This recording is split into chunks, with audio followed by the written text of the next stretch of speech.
Hi there, Jana. Welcome to the show, and hopefully one of us will catch us and record. Welcome to the show. Welcome everybody listening this week's Saturday afternoon show. Don't know what time it is over there in America. It's now midday here. My son shouted at me. Your son shouted at you, why? Oh, I don't know. Probably talking too loud, I think. Oh, stroppy teenagers. Hello, welcome to the show, Spectre Detectives. I'm Jana Greasley. I'm Christine's co-host. And today we are going to be discussing The shooting in Plymouth first, and second part is Afghanistan. So yeah. Yeah. So, so yeah, it's the subject of incels, really, isn't it? Is it? What's your take on them? Should we describe the scenario for our American listeners, just in case, just a quick Sure. summary? You go ahead. Excuse me, sorry. So the news broke late afternoon, early evening on Thursday, just gone Thursday the 12th, that there'd been an active shooter in a naval town in the south of England called Plymouth, a very well-established naval town for hundreds of years, always massive part of English naval maritime history. First came out on Twitter, the local MP was urging people not to spread rumours that there was a gunman running around Plymouth, not to share things on social media. So I thought, right, that sounds suspicious. Checking out Twitter a bit more, emerged that several people were dead. I thought, here we go again, because I was in Cumbria when the Derek Bird thing kicked off, and that was horrendous. Not much else coming in. Then there was a bit of footage of somebody lying dead, unfortunately, on the pavement that were covered over, and the police are standing around, and then everybody else is saying, don't share things on social media, because there's quite a few people that have been shot. So what had happened is a young man, 22 or 23, Jake, can't remember his second name, is it Stephen, something like that, who was in possession of a shotgun, which is not the normal run-of-the-mill for England, as you know, because we don't have guns here, but apparently some people do, and had booted in the door of a house, shot a family, and carried on walking down the street, shot a dog walker, and then shot a lady coming out of a hairdressing salon or just outside a hairdressing salon before he turned the gun on himself and shot himself. So it's not terror related, but what it is related to, according to the media and what's all across the media, is he's a YouTuber. Wouldn't say he's got a regular show, but has done some uploads. Seems to be representing himself as a member of the Incel community, and you can see it in the newspapers. They've posted videos of him talking about women and his problems with women and the usual things that incels come out with. I don't think he expressed any threats to kill in those videos, but what's emerged from the family is that he has mental health issues. And apparently in one newspaper it was reporting yesterday that his mum had been begging the mental health services to intervene. They were very worried. They asked the police to do safe and well. Police didn't turn up. And I think it was last year, the police took his shotgun off him and then gave it back. And he has got a license for the shotgun. So there's a lot of questions here. A lot of questions. There's incels, mental health, such a young man, 22, 23, 6 people dead, including himself, in a British town. What is going on? I don't think. Thank you for that. Going over what happened. I don't think there's any money around for mental health, is there? I don't think that. I know I went to the doctor to try and get counselling over my child's sexual abuse in the past, and They just said, oh, there's no spaces, no spaces. So there's not, they don't have that anymore. There's nothing there for people to. I think there is. I just think there is massive waiting lists now Well, so it because of isn't there, is it? So it's not there. I mean, it's not that it is still there in theory, but you can't access it for a long time. well, I was But I was literally told by my GP, just it's not worth it. It's not. that's great. And they Yeah. didn't offer you any alternative or signpost you or anything. No, of course not. No, it's just not It's there. I mean, it's just ridiculous. not there. And if it's not there for me, I can articulate well with someone and say, therapy and stuff. Then it's certainly not there for people that can't articulate or people that aren't going themselves. And it's just their mother saying they want help. It's not there at all. And why did he have a gun? That's just Hello? crazy. Oh, hello, I'm still Are you here. back? Yeah. Yeah, you're still there. Sorry, you just dropped out a second. Yeah, but how many times have we heard this in Britain in the newspaper reports and somebody else has been killed by somebody who's very, very unwell? And it's always the same story. The families say we begged for help, we rang the mental health services 10, 20 times. They wouldn't do anything. Or they'll just let them out of the secure unit or Yeah, whatever. I suppose because the money's not there. That's it. The money's not been put into that. I had a friend years ago, this is going back, how many years? 10, maybe more than 10, who was literally lying on a bed, killing himself, surrounded by bottles, as thin as Bobby Sands. And I phoned them. I said, look, I think you're just going to die. I can't do anything. I think, I don't know what's going on. They said, oh, sorry, we can't come out, A, B, C, D, E. They're just not there to help. Who was that? Crisis team or police? Both. I tried everybody. I tried absolutely everybody. It made me ill. In the end, I had to use my press credentials and go to the press office of I can't remember who, and finally got people out. And I had to say then I was his sister. They said, "Are you a relative?" I said, "No, no. Well, sorry, we only speak to." I had to lie that I was his sister, and then finally somebody came out and got him put in hospital. But that's the way it is with. It's just impossible. I think it's because the money's not there. It's not a priority. Well, the mental health services are in crisis in this country. That there's no doubt about that. I mean, things were already bad, Yeah, but it was already bad. It's got lockdown, worse now because of that. yeah, Yeah, lockdown is just that's it. It's just and the jobs and the vax and yeah, people don't want to yeah, take yeah, them, and young people are scared, and there's nowhere for them to go and talk. yeah. It's dire, and now we've ended up with something like this. Well, I suppose there'll be more of it happening, really. Yeah, there will be. There will be. That's inevitable. It's piss poor. Sorry for swearing, but there's no other way around it. It's absolutely piss poor. We've got an infrastructure. We're a civilized country. We have the facilities. We have trained people. So it is a money thing. You're right.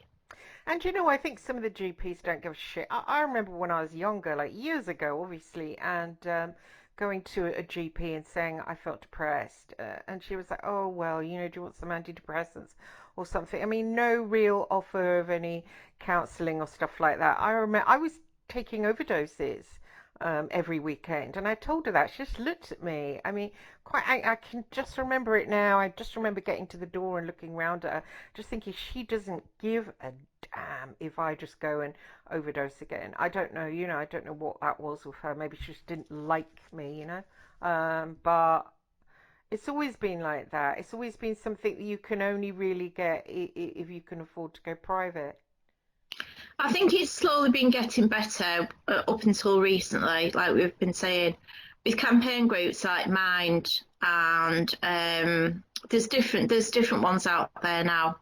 And I suppose there is a celebrity angle as well, because there used to be such a stigma around mental health going back about, 30, 40, 50 years so. And people were rejected by the families if they had mental health issues. Whereas now, there isn't the stigma, but there's just not the bloody services. I mean, I know all kinds of mad stories about things that have happened to people. It's either nothing happens or it's absolutely over the top. You know, I mean, it's with the police reaction or whatever. Well, people suffer. People suffer in silence as well. You know, I suffered in silence, and until I got money and could pay for therapy myself. I tried all the different therapies. I paid for it so many thousands upon thousands of pounds, and actually, to be honest, it didn't really help me. You know, so it's weird. The whole issue of mental health issues does actually therapy help? You know. Yeah, it's a good question. So you didn't get any help in the end when you were young? Well, when I was young, I didn't get any help. No, I didn't have the money. Then when I got into my 20s and got work, I tried hypnotherapy for a long time. I tried, went to LA, saved up, did primal therapy, primal scream therapy. That helped a bit, it did actually. Then I came back, did psychoanalysis, then moved on, got more money, was earning more money, so went to the Priory and got EMDR. That's a total waste. That was £500 an hour for a session of it. What? Oh my God. Yeah, so that's how much That's I just was. incredible. Yeah, and I don't feel like, I don't feel like I function as a normal person. As I was saying, I was talking to my friend the other day, and she was saying, being in poverty is a demonic oppression, or that it means you've got a demonic attachment.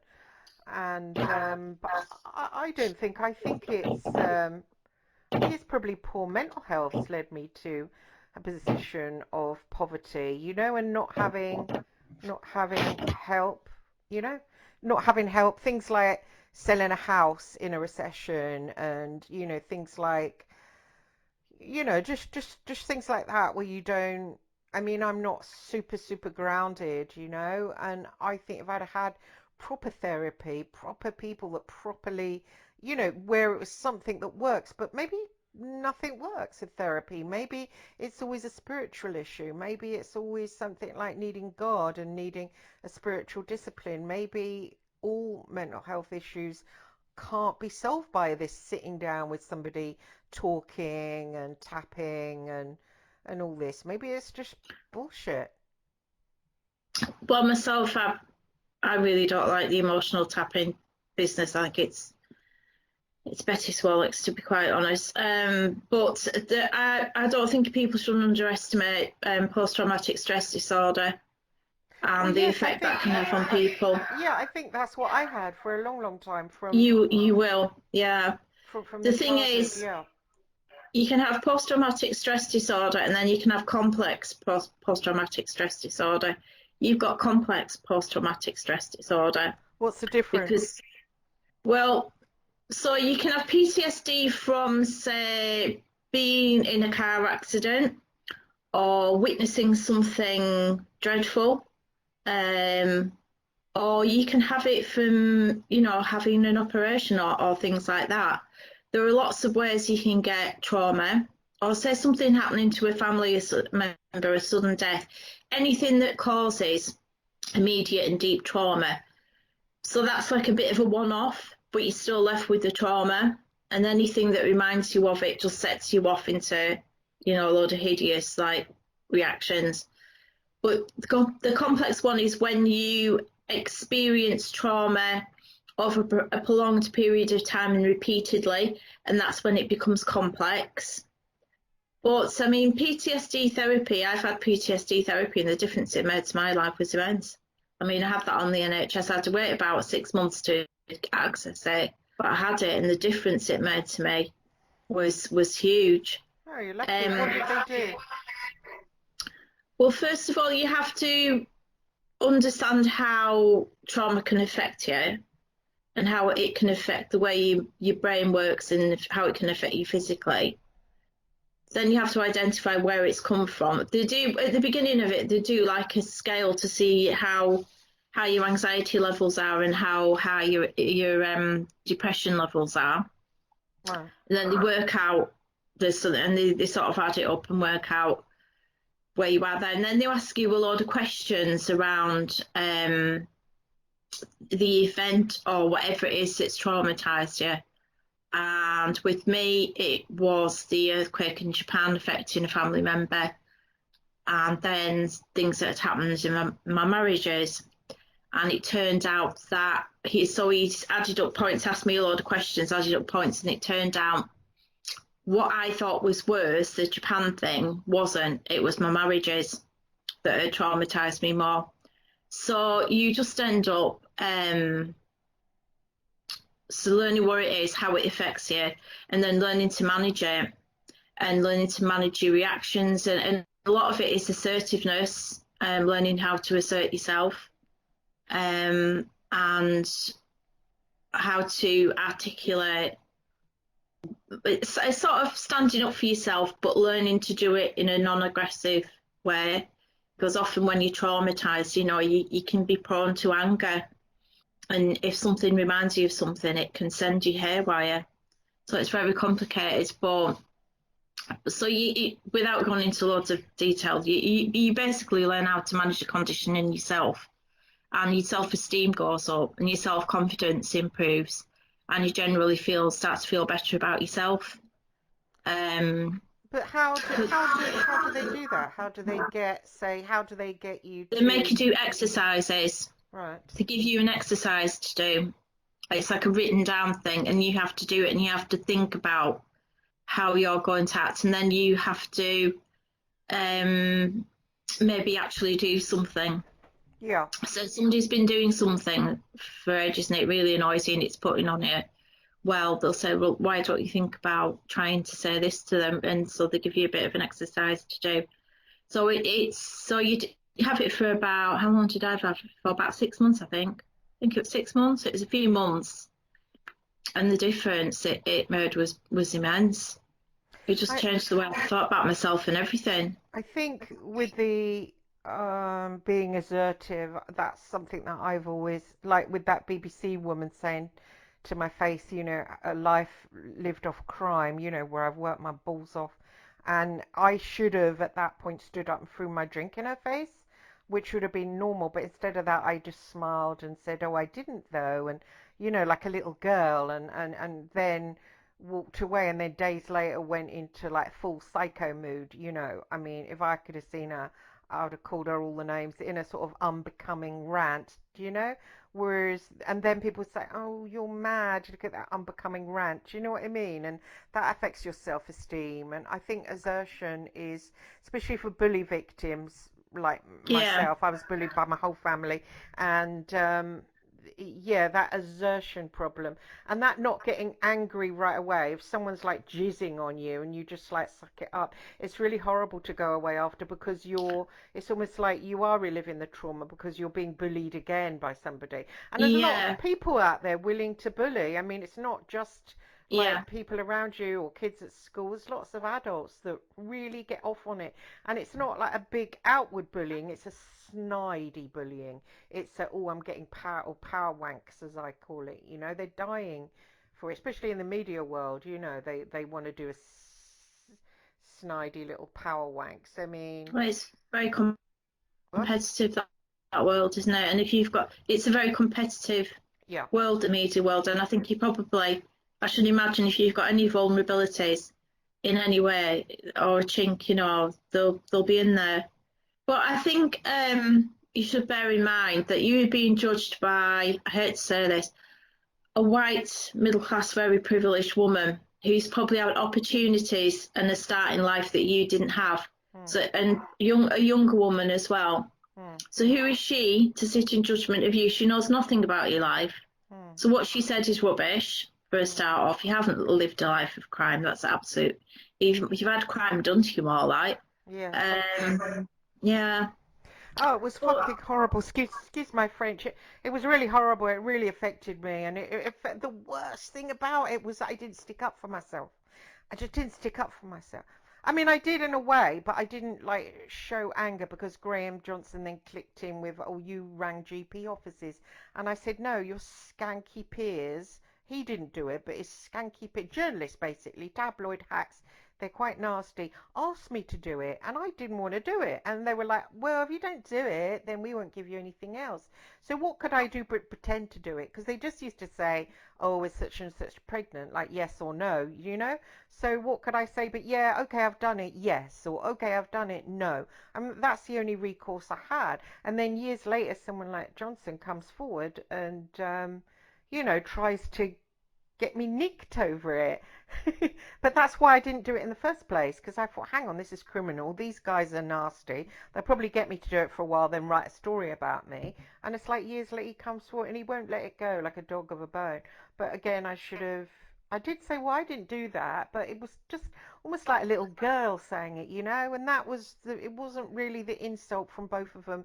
It was just my reaction, like a sort of a weak little girl.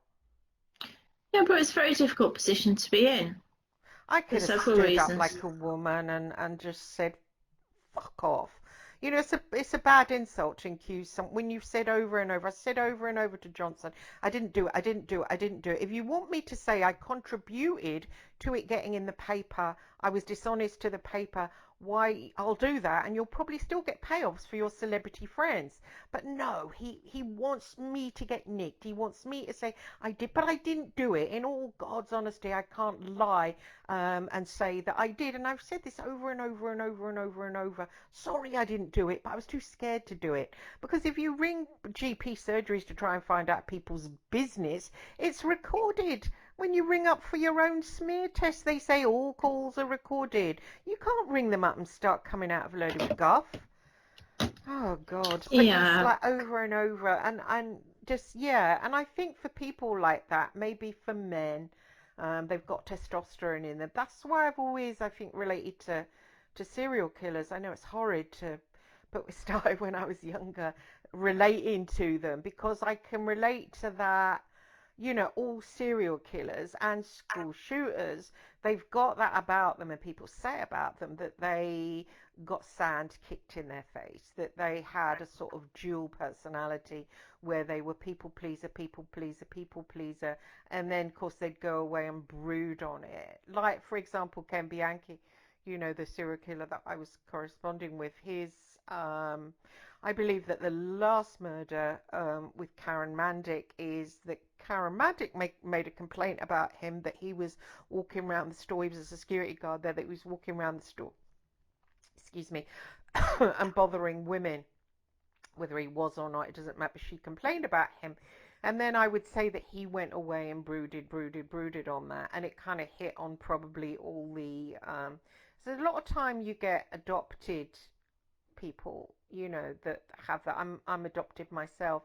That like rage, because I think sometimes again that rage of being dumped by your real mother is problematic. It's like stored in there, and then when you get another slap and you can't stick up for yourself, it kind of goes back on the original rage, and then you get that acting out in that sort of really, really mad way. yeah. I mean, I know what you're saying. I had a boyfriend who was abandoned by his mother, and I don't think men ever get over anything like that. I don't think they ever get over their mothers dying when they're young either. Mm. That's another thing that I've noticed and experienced. But so where has this subject of incels, where have incels come from? Are they a new thing, or have they always been there?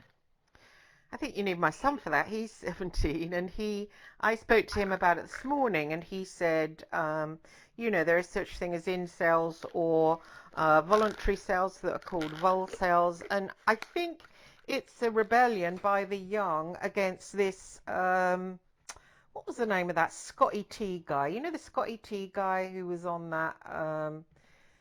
Oh gosh, that program. Is it Big Brother? Do you remember the Scotty T guy? Scotty T guy? He was a Geordie No. guy. Oh, he was good looking, but he used to like, girls one after the other, one after another. He even said that one time when he was sleeping, one of them, he did a poo. And that kind of, I think it's the generation just above them, with their sort of horrific pornographic promiscuity. I think this new generation coming up, and it's spread over to slightly older, has this, this thing going on about, celibacy and wanting to sort of embrace that. I don't know. There's always been men that live with their mothers. They're over 30 and they live with their mothers and they carry on living with their mothers. They're not gay.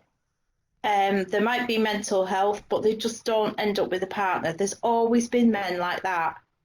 They're a bit like how it's not the case now, but when we were growing up, there was always one fat kid in the class, wasn't there, when you were at school? They're a bit like that. They're everywhere, but there's not that many of them. So, but now that's all changed. And it's not to do with like men being gay. Lots of fat kids. What do you mean? Yeah. I mean, I just use that as that was the first thing that came to my head about. It was just like a social phenomenon that was around you. And I've said to my sons, actually, I've got 2 sons, and I've said to them, right, if you're both not married by the time you're 30, that's it, I'm going to find you a wife. And in some cultures, I could do that, couldn't I? Which they looked in absolute horror at me. I mean, of course, I wouldn't dream of it.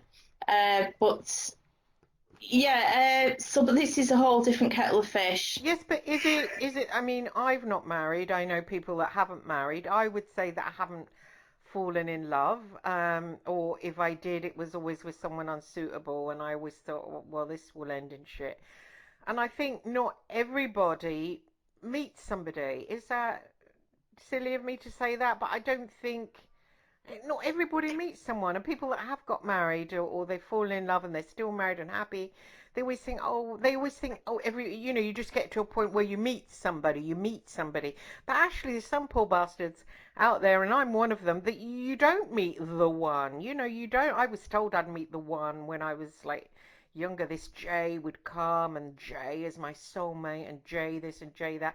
But where's Jay? I mean, it's like not everybody does fall in love. So is it fair to say on, people that haven't married, oh, look at you, you're weirdo, you're going to shoot up a school at any moment? Do you know what I mean? Yeah, I think some of it is the culture that you're brought up in, though. I mean, where I'm from, everybody got married and everybody got married young and had kids really young.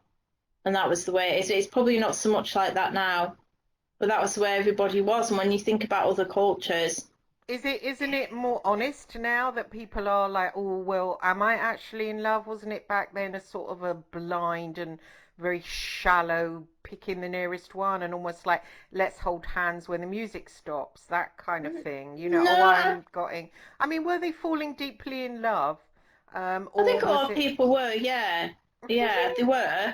It's just that probably marriage wasn't necessarily the best thing, and especially when you're really young. I mean, if things had gone differently for me, I would have been married, I tell you, by the time I was 17, 16.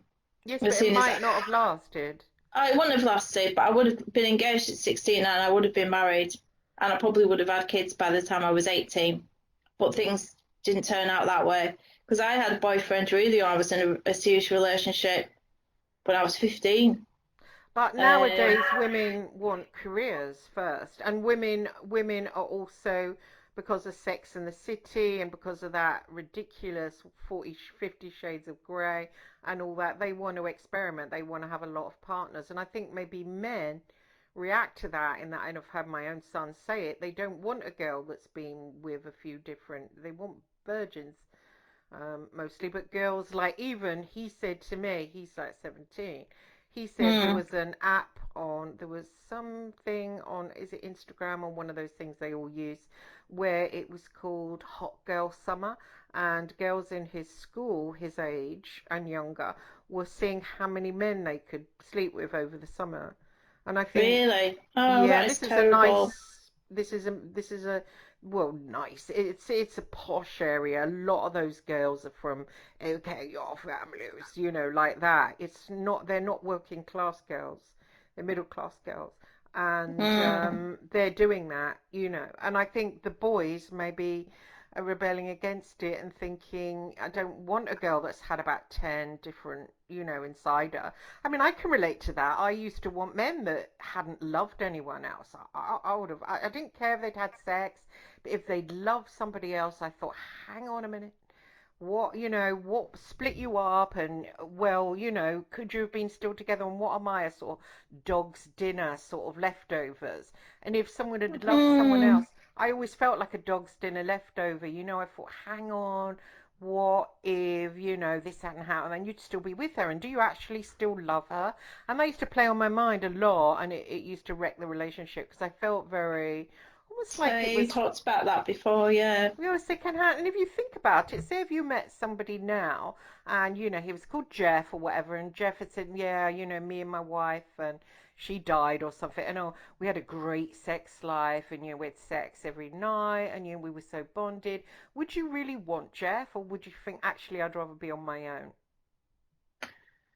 I don't know, but it's strange how relationships have gone. I mean, putting aside, I've been recently. I've been introduced to the shock of finding out how many married men are on Grindr, by some gay men that I know, which is very disappointing, for several reasons. I mean, because the thing is, marriage is an investment for society and for communities. It's a very, very valuable thing, I think.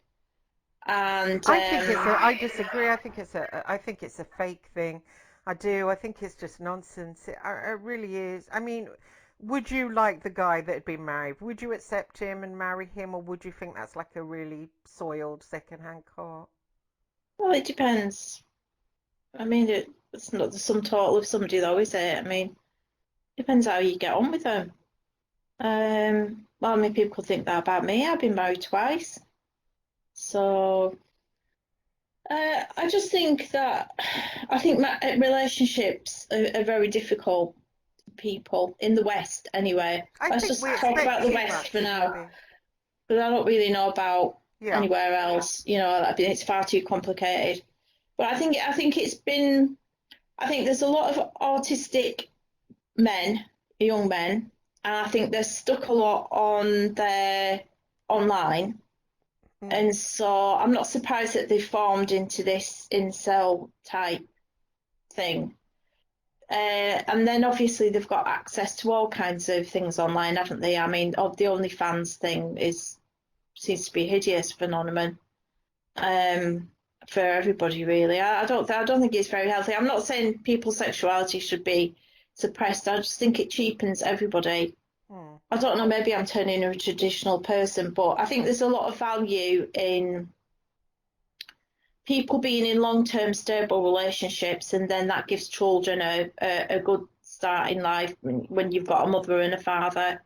And because I've learned from experience. I mean, I used to be hardcore feminist and everything, in my early 20s, and then I had children, and then I had boys, and I realised that boys are wired differently to girls. I used to think it was social brainwashing. It's not. They're wired differently to girls. Men are wired differently to women, but they each bring something that the other hasn't got. Men have something that they can only bring to, like fathering boys, that women can't provide. And women obviously have something that the same for sort of like girls that men can't provide, and vice versa. But I think mostly when people are single parents, like I'm a single parent, I don't think they do it by choice, do they? I mean, I didn't. I didn't think, oh, I'll have a kid alone. I just thought, again, I thought, oh, well, now it's happening to me. I've met, the man, and yeah, okay, after 8 months we had sex, but I thought we'd go on and, get married, and it didn't happen. He's like, oh, I fancy her over there, and went off with her, and so it's not, I don't think it's planned. No, I don't think anyone plans to be a single parent. But Some people do. well, I didn't. And also, sometimes couples can be just vile. I mean, my adoptive Yeah. parents were couples, and they inflicted the most pain it's possible. He sexually abused me, she beat me. So couples, I mean, I sometimes see couples as horrific. They can bond together to form all manner of darkness, you know. I know some people think, oh, married people are so sweet, they're so sweet and respectable married couples, but sometimes they can be absolute monsters. I mean, look at Fred Mm, and Rose West. I know it's an extreme, but still, I mean, they're not always sweethearts as single people, or not giving. I think I give my son a really good life, actually. I think, I'm sure you did. I'm sure you did. I'm not in any way, shape, or form yeah, no, and I think if denying he'd that. have been involved with my ex would have dished out some kind of poison, toxic example of manhood. Mm. I've noticed that the reading up that I did, incels are blaming their mothers, a lot for their situation. What is their situation? Isn't it just that's They men? can't get a girlfriend and they're not having sex. Yes, but Uh, isn't uh, that uh, because they're ugly? That's just, that's just ugly. no, no, not necessarily. I That mean, shooter wasn't good looking. Who would sleep with him? I'm not being funny. He wasn't good looking. Isn't it just merely um in that case, the sort of people saying, "Oh, can't get that's just unattractive. I think Unattractive. it's a bit more than that. I think I mean, It's calling it something aesthetically different." unpleasing people. It depends a lot on personality and how you get on with people and all kinds of factors. I mean, it's hard when you're young, isn't it? Anyway, lacking in confidence, whatever. Well, they can't get girlfriends. They're not having sex at a time where their hormones are raging, so they're sexually frustrated. They're emotionally frustrated. They're very lonely, and so it's all like just like descending down into this deep hole of negativity. And because of the internet, they're joining up, and they've all found each other, and they've become like this. I wouldn't say a force, but definitely this energy that's out there. And I think some of it is to do with maybe autism. I think that's probably a common factor. Um, but But also there's something else going on. It's not just that, there is something else going on. I can't quite pin it down, but it's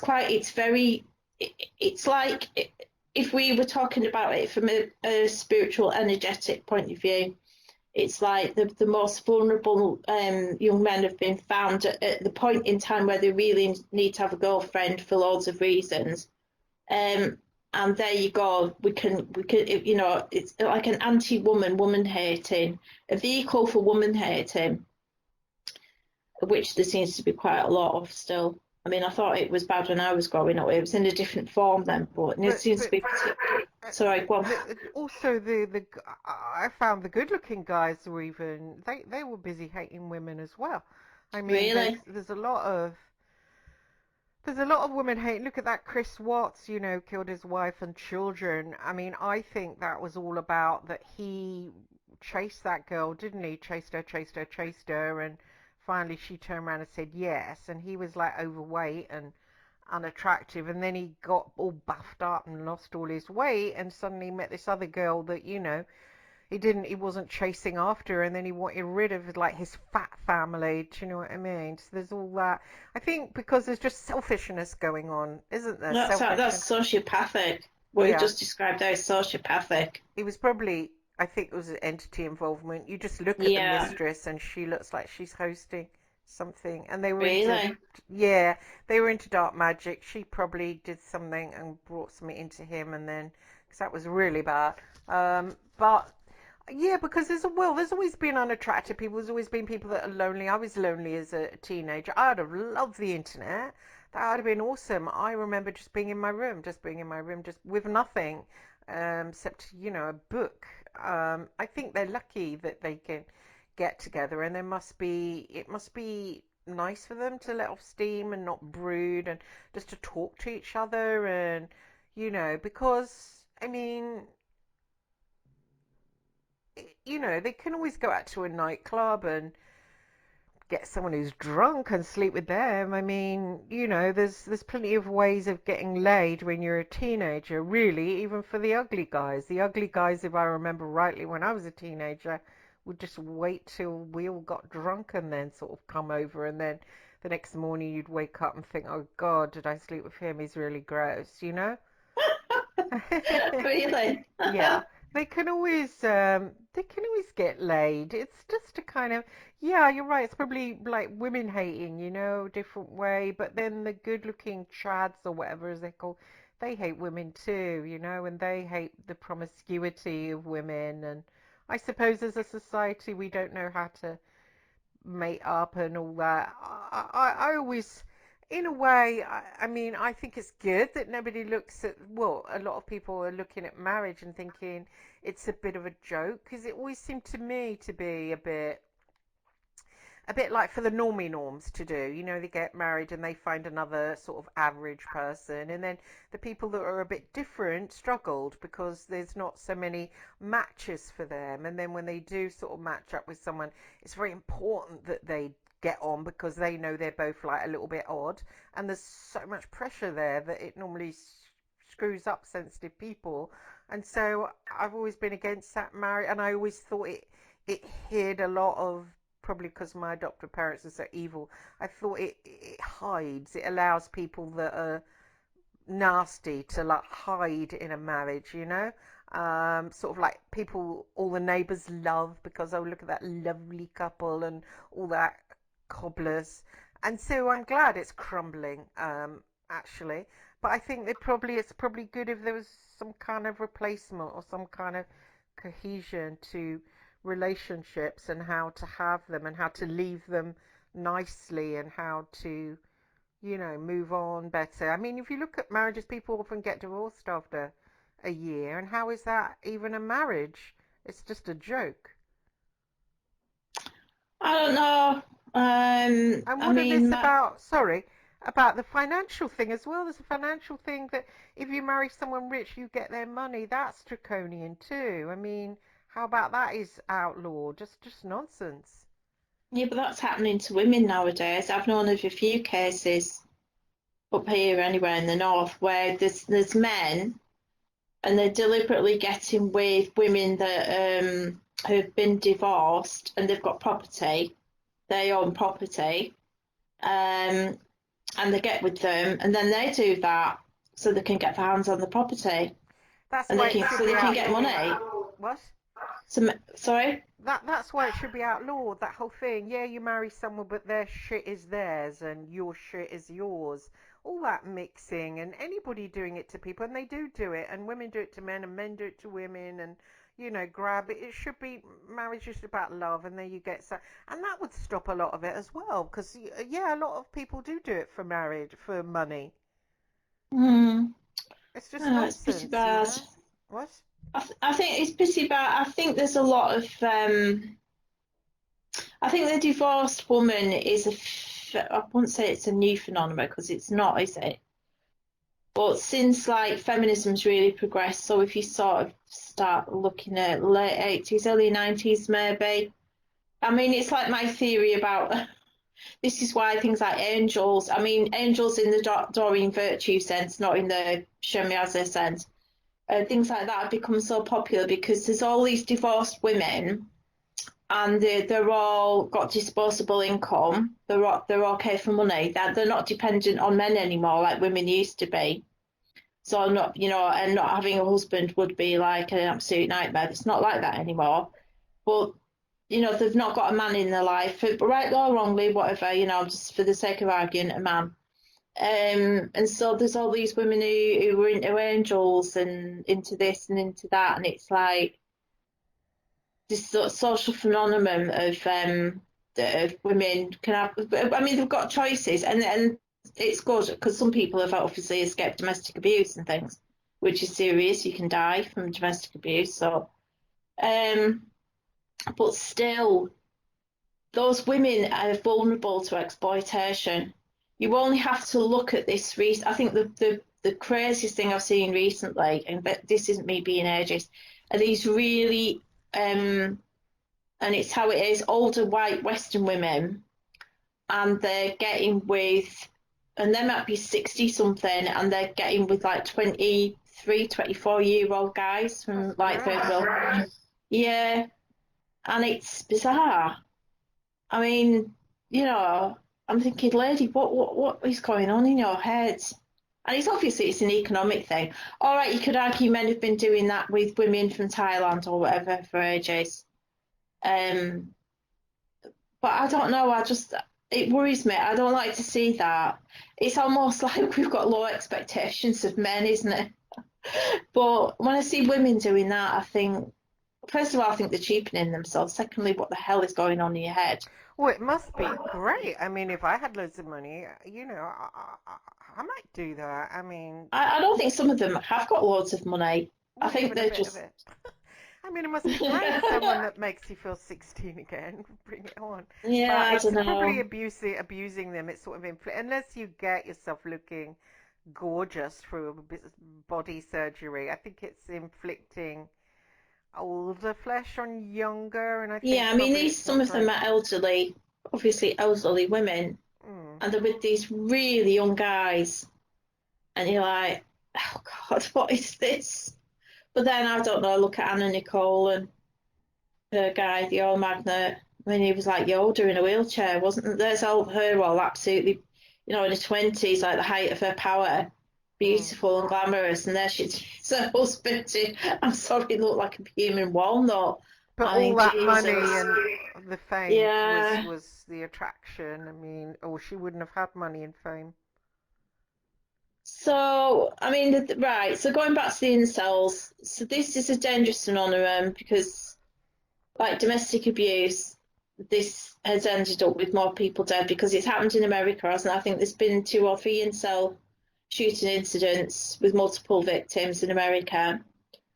Um, I mean, you could argue there that access to firearms is easier, but I think it seems to be the same.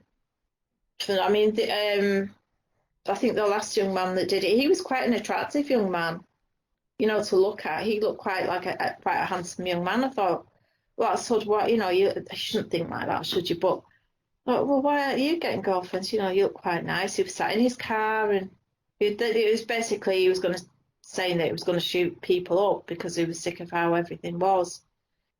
But the other thing is, I mean, if they're teenagers or they're in their early 20s, they're at a phase in life where that phase will end, you will mature and you will change in your attitude. That's what's so tragic. True. They don't realize, like you don't realize that you're not going to feel this way and think this way for the rest of your life. And when you get into, there's a vast difference between being in your 30s to being in your 20s. They haven't got that insight, and I think, oh my God, acting like this is so tragic. So very, very tragic. They're all concerned, obviously, especially the victims. And in this case, a recent case in Plymouth, what was a 3-year-old little girl who was Mm. pushing a little dolly pram down the street with her dad. Sorry. I mean, God's sake, why? What drove a young man to shoot a child, a little girl? Well, I mean, a little boy, it would be just as bad. I suppose it's hatred, isn't it? It's hatred, Yeah, hatred.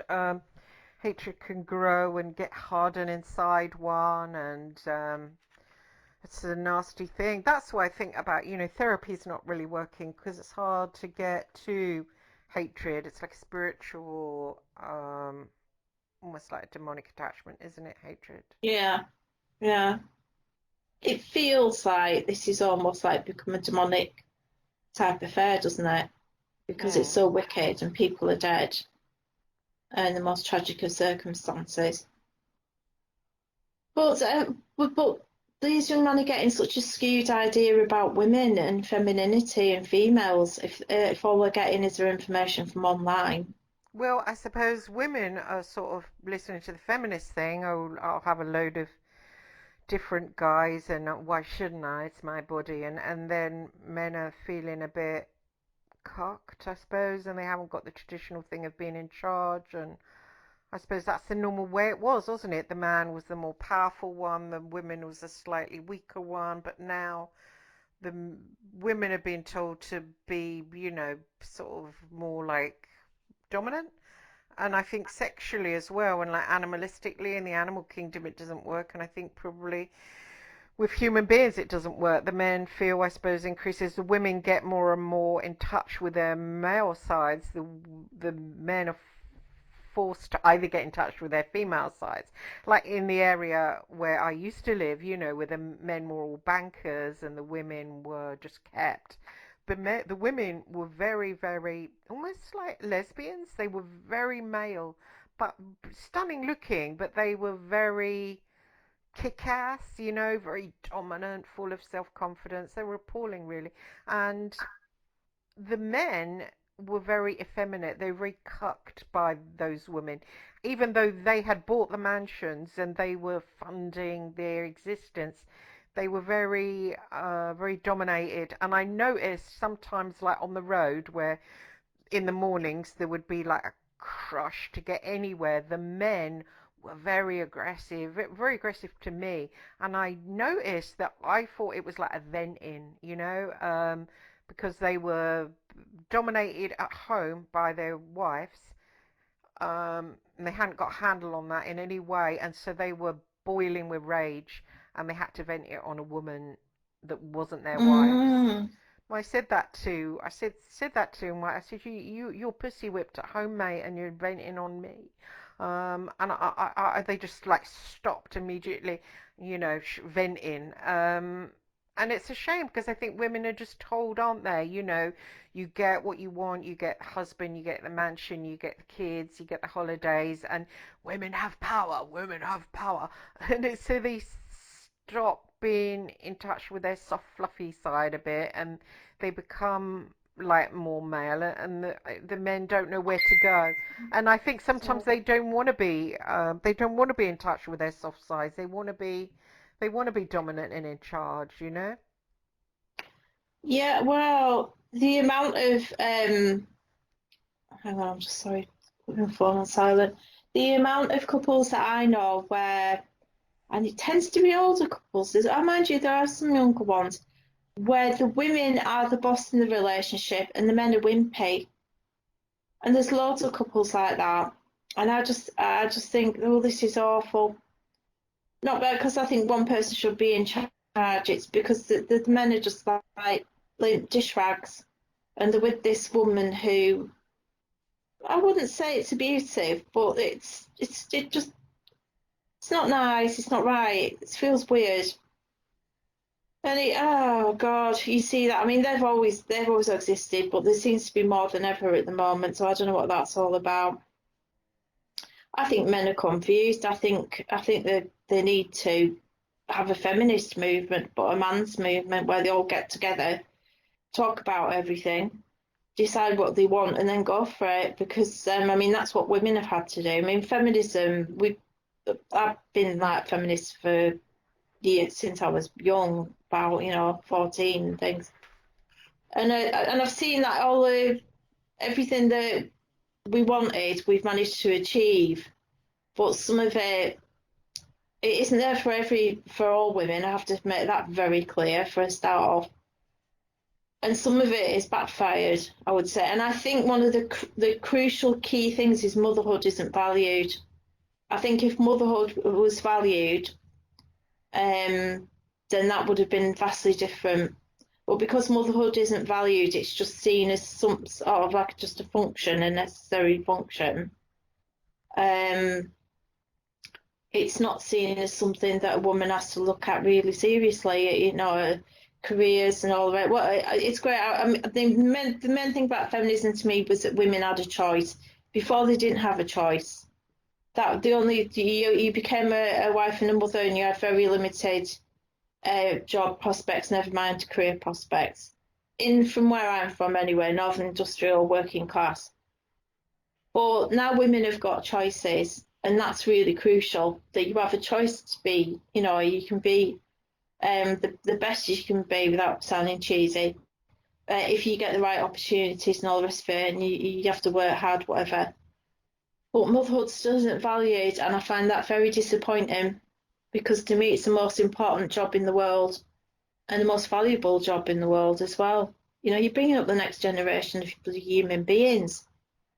But I mean, God, just looking back, when people used to ask me when I was at home all the time what I used to do, and I used to say I was a housewife, they used to look at me like I was bloody Kenneth Bianchi, serial killer. It upset people. Sorry. It upset people that, and I used to say I was a housewife. They'd either look away from me, and like I said, oh, I'm a prostitute actually, or they'd say women would act really strangely. Oh, I haven't got time to bake cakes. What? You know, so being a housewife, oh my God, it was like, I might as well have said I was a Satanist. Anything that else that could have been taboo, you know, I might as well have said it. And I thought, what is going on? Why are people reacting like this towards me? Just because I'm staying at home and looking after my kids? What is wrong with that? You know, but no, it really upset people, men and women, really upset people. It's like it was threatening somehow, but I couldn't get my head around why am I threatening people? Just because I make cakes. You know, once of this estate agent woman came round, and I hadn't made a cake actually. I'd make like a fruit cake, and she walked in, she was talking, she stopped, she looked at my cake, looked really angry, and said, "That was another one who said I haven't got time to make cakes." And she was like, I mean, cakes, for God's sake. Oh, so I don't know. But I think the important thing is that you have a choice about what you want to do with your life. I mean, the thing is, for some women, probably because of their sexuality, they were lesbians, but they had to get married, they had to have children, that was the norm. So people were forced to live how they didn't want to live. That doesn't have to happen anymore. You have a choice, and we're really lucky. We're really lucky in the West that we've got. Look at what's happening in Afghanistan now to the women there. What is going on? We might as well bring it up in this because we've gone on. Can you explain what's happening? Well, because America's pulling all its military out, we've pulled our military out. The Taliban are just swooping over the country, and you know what the Taliban are? They're the religious nut jobs of Islam, and it's just going to be basically horrendous for women. Horrendous. I mean, the thing is, Afghanistan was horrendous a few decades ago, but progress had been made. I mean, I did some research last night. All right, I was watching a few things on YouTube, you know, whatever, shoot me.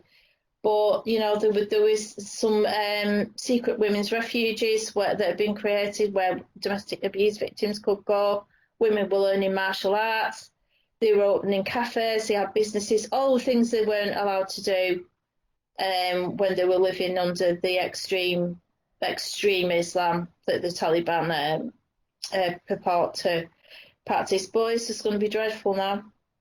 There's going to be little kids. They seem like they're bringing people out and yet bringing people in. I mean, who kicked it off?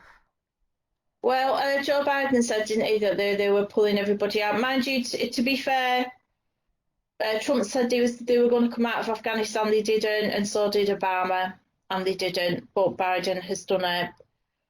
There are some people left, and they are sending a few. See, I don't know if this is a military manoeuvre myself, but they're sending several thousand Marines or whatever in to get the people out of the embassies because there's still British and American personnel there, diplomatic personnel, whatever.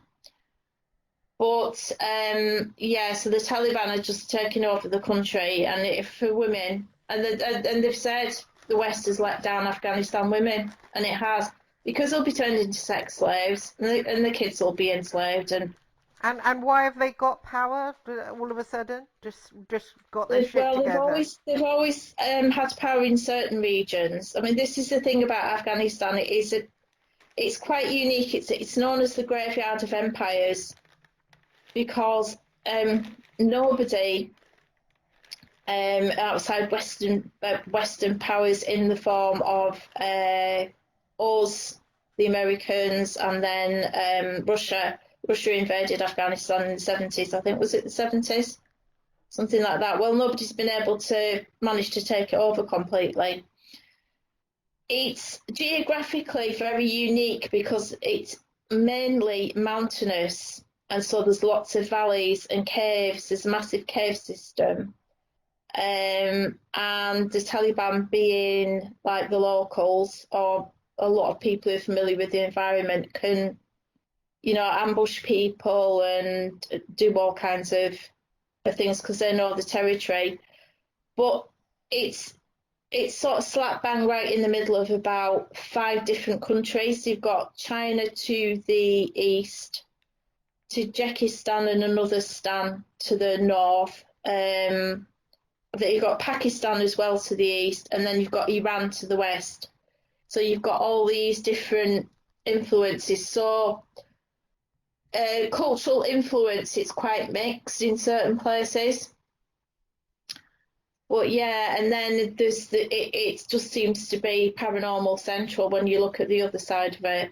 I mean, the stories that come out of Afghanistan about cryptids, about ghosts, people seeing really weird. I mean, the most recent thing that I've heard about people who've actually fought, military people who fought in Afghanistan, they've seen like they've been fighting actually fighting in combat, and they've seen really odd creatures like werewolves fighting. Apart from this, the famous Kandahar giants, there's quite a thing about giants existing in Afghanistan. So it seems to have the whole lot. It seems to be like a bit of a, I don't know if it's because it's like almost like a crossroads energetically, because it's in the middle of all this. And then you've got like this hardcore Islam element coming in. And of course that's, that is to do with the jinns, which you know well about. So I don't know, you sort of,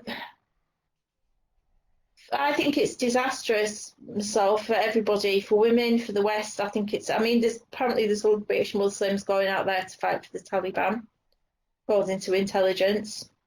But it's just going to be disastrous. Just as things were getting all right for women as well, it's going to go completely.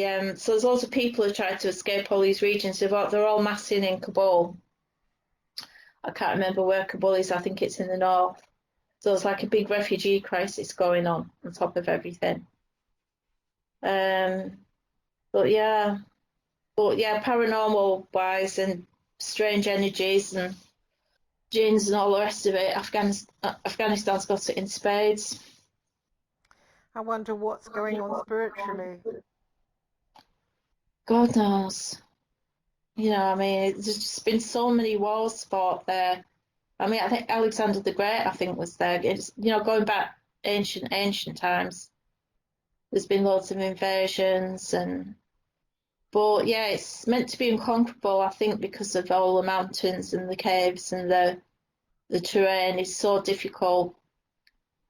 And it's only like people that have got a really, really good knowledge of it that can get the upper hand, and apparently that's what the Taliban have got.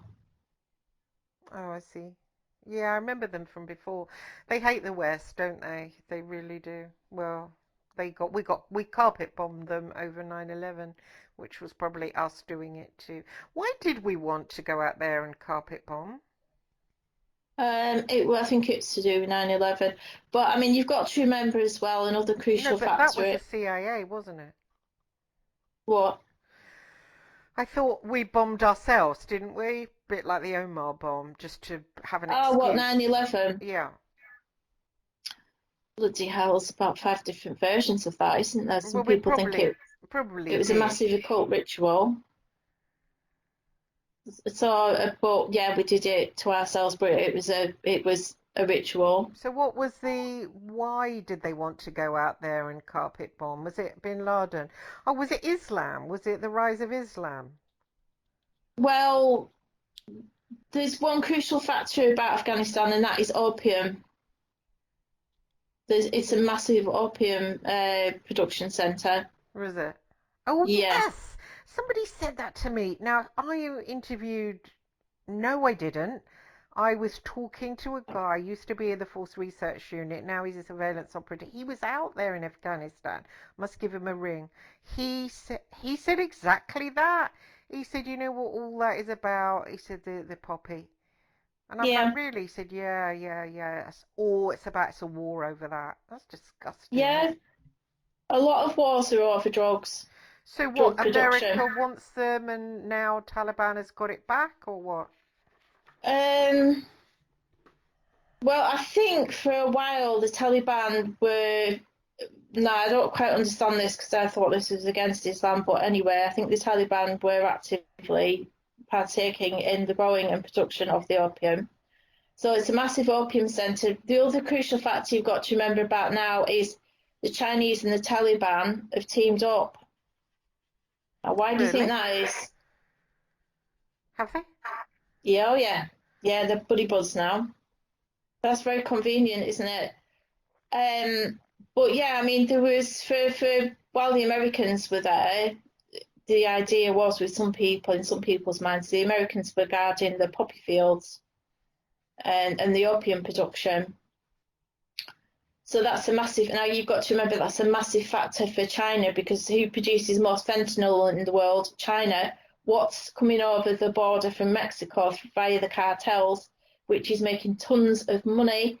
Fentanyl is obviously a massive opiate drug, very strong opiate drug, and it's making loads of money for people involved in that. So there's a bit of a chain here, but I mean, you know about the Greater Middle East project, don't you? No.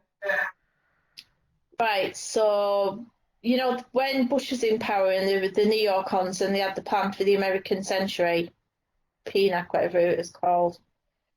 So some people say that. So now we did 9/11, or the American or CIA, whoever did 9/11, that was an excuse to invade the Middle East, you know, based on the weapons of mass destruction. And when you think about it, Dr. David Kelly was assassinated, wasn't he? The weapons inspector guy here in Britain.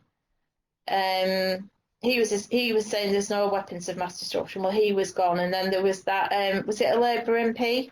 Mhm.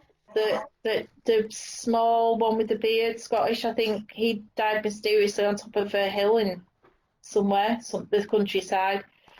So the idea was that was an excuse to invade the Middle East, because it had been planned anyway. There's footage you can see of General somebody or other. So, I can't remember his name, but he talks about how he got a memo about how America's going to invade the Middle East and they're going to take over all these countries one by one. It was, you know, Iraq, Syria, and he was going, why? And this person he gave him a said, I don't know. That's just what we're being told. That's what's going to happen, and that is, you know, is what's happened. Not necessarily taking over Syria because there's a lot of Russian influence in Syria. They're very much established there. But yeah, so it was about oil, it was about resources. Again, if you go down the esoteric routes, Iraq is meant to be where there's the Stargates, and it was to get the hands on all the Anunnaki technology that was there. So there's another level to this as well. But yeah, that was all planned. So 9/11 was just like the excuse to get in everywhere and invade. And I mean, Bin Laden was, there's so many different rumours about Bin Laden. He died years ago. Apparently he was on kidney machines. I had somebody from Pakistan when I was doing the journalism course who interviewed different people about Bin Laden, and apparently been dead for years. So this was all like just all like contrived about this guy in a cave, and then the one that Zero Dark 30 is the film is based on his capture. So it was all a big ruse basically to get hands on oil and drugs and land and resources, and loads of people got killed in the process. So And that you had things opium, like Abu Ghraib. the opium from Afghanistan is used in fentanyl. What's fentanyl? Fentanyl. Right, so there's a massive fentanyl crisis going on in America at the moment. So it's like super, super strong painkiller. But people have been mixing it with heroin and things like that. People who were, well, there's like a drug crisis in America anywhere, like San Francisco and different cities have lots of homeless people now, and a lot of them are addicted. There's a thing that I follow about this place called Kensington Avenue in Philadelphia, which is just like this one big, massive, long street, and it's filled with people who are addicted to like different drugs. But so fentanyl showing up all over the place now. Partially because some of this is because the cartels are all across America now. They're not just like in New Mexico or California. They've managed to get out right across to the East Coast in their influence, and so a lot of drugs is coming through them. I mean, this is another reason why I don't understand what's going on with the border in America. But we've got the same thing here with the channel, though, haven't we? Yeah. Every day we have the immigrants coming over, the refugees. So Biden is letting loads of people in through the border. Why is that then? I think I would say there's big money involved. From who? Cartels. But why do they? Oh, to bring drugs, you're saying? Drugs, people, everything. What for, though? Why people? To overcrowd them? Well, because human trafficking, that's the biggest money spinner of them all at the moment. And it's mass human trafficking, isn't it? To use them as slaves and stuff. All kinds of things. I mean, when you start looking into human trafficking, it gets really, it's not just a sex thing. It's like, it is literally using people as slaves for big projects. You don't have to pay people that are just trafficked en masse. I don't know. It's a bit of a similar thing to what's happening here, with mass immigration. There's obviously some kind of thinking behind this. I know we're signed up to the Something Migration Pact. It was signed, I think, last decade, where and a few countries are signed up to it. We're going to have several million people coming from Africa into Europe, and that's been signed up to. There's an Why? agreement. Jesus, what for? I mean, Yeah. What for though? What's the benefits? I think it's to do with they're saying that humanitarian grounds. To help them. Global Migration Pact, and it was signed in Morocco, I think. Humanitarian grounds, environmental ground, all kinds of things, but loads of people coming into Europe. And of course, there's been loads of people coming into Europe from the Middle East because of the West going into the Middle East and invading. Like, all the people coming into Germany. I think Germany has had several million people from the Middle East. And then the Nordic countries as well. But Hungary and Poland are not doing that. They won't have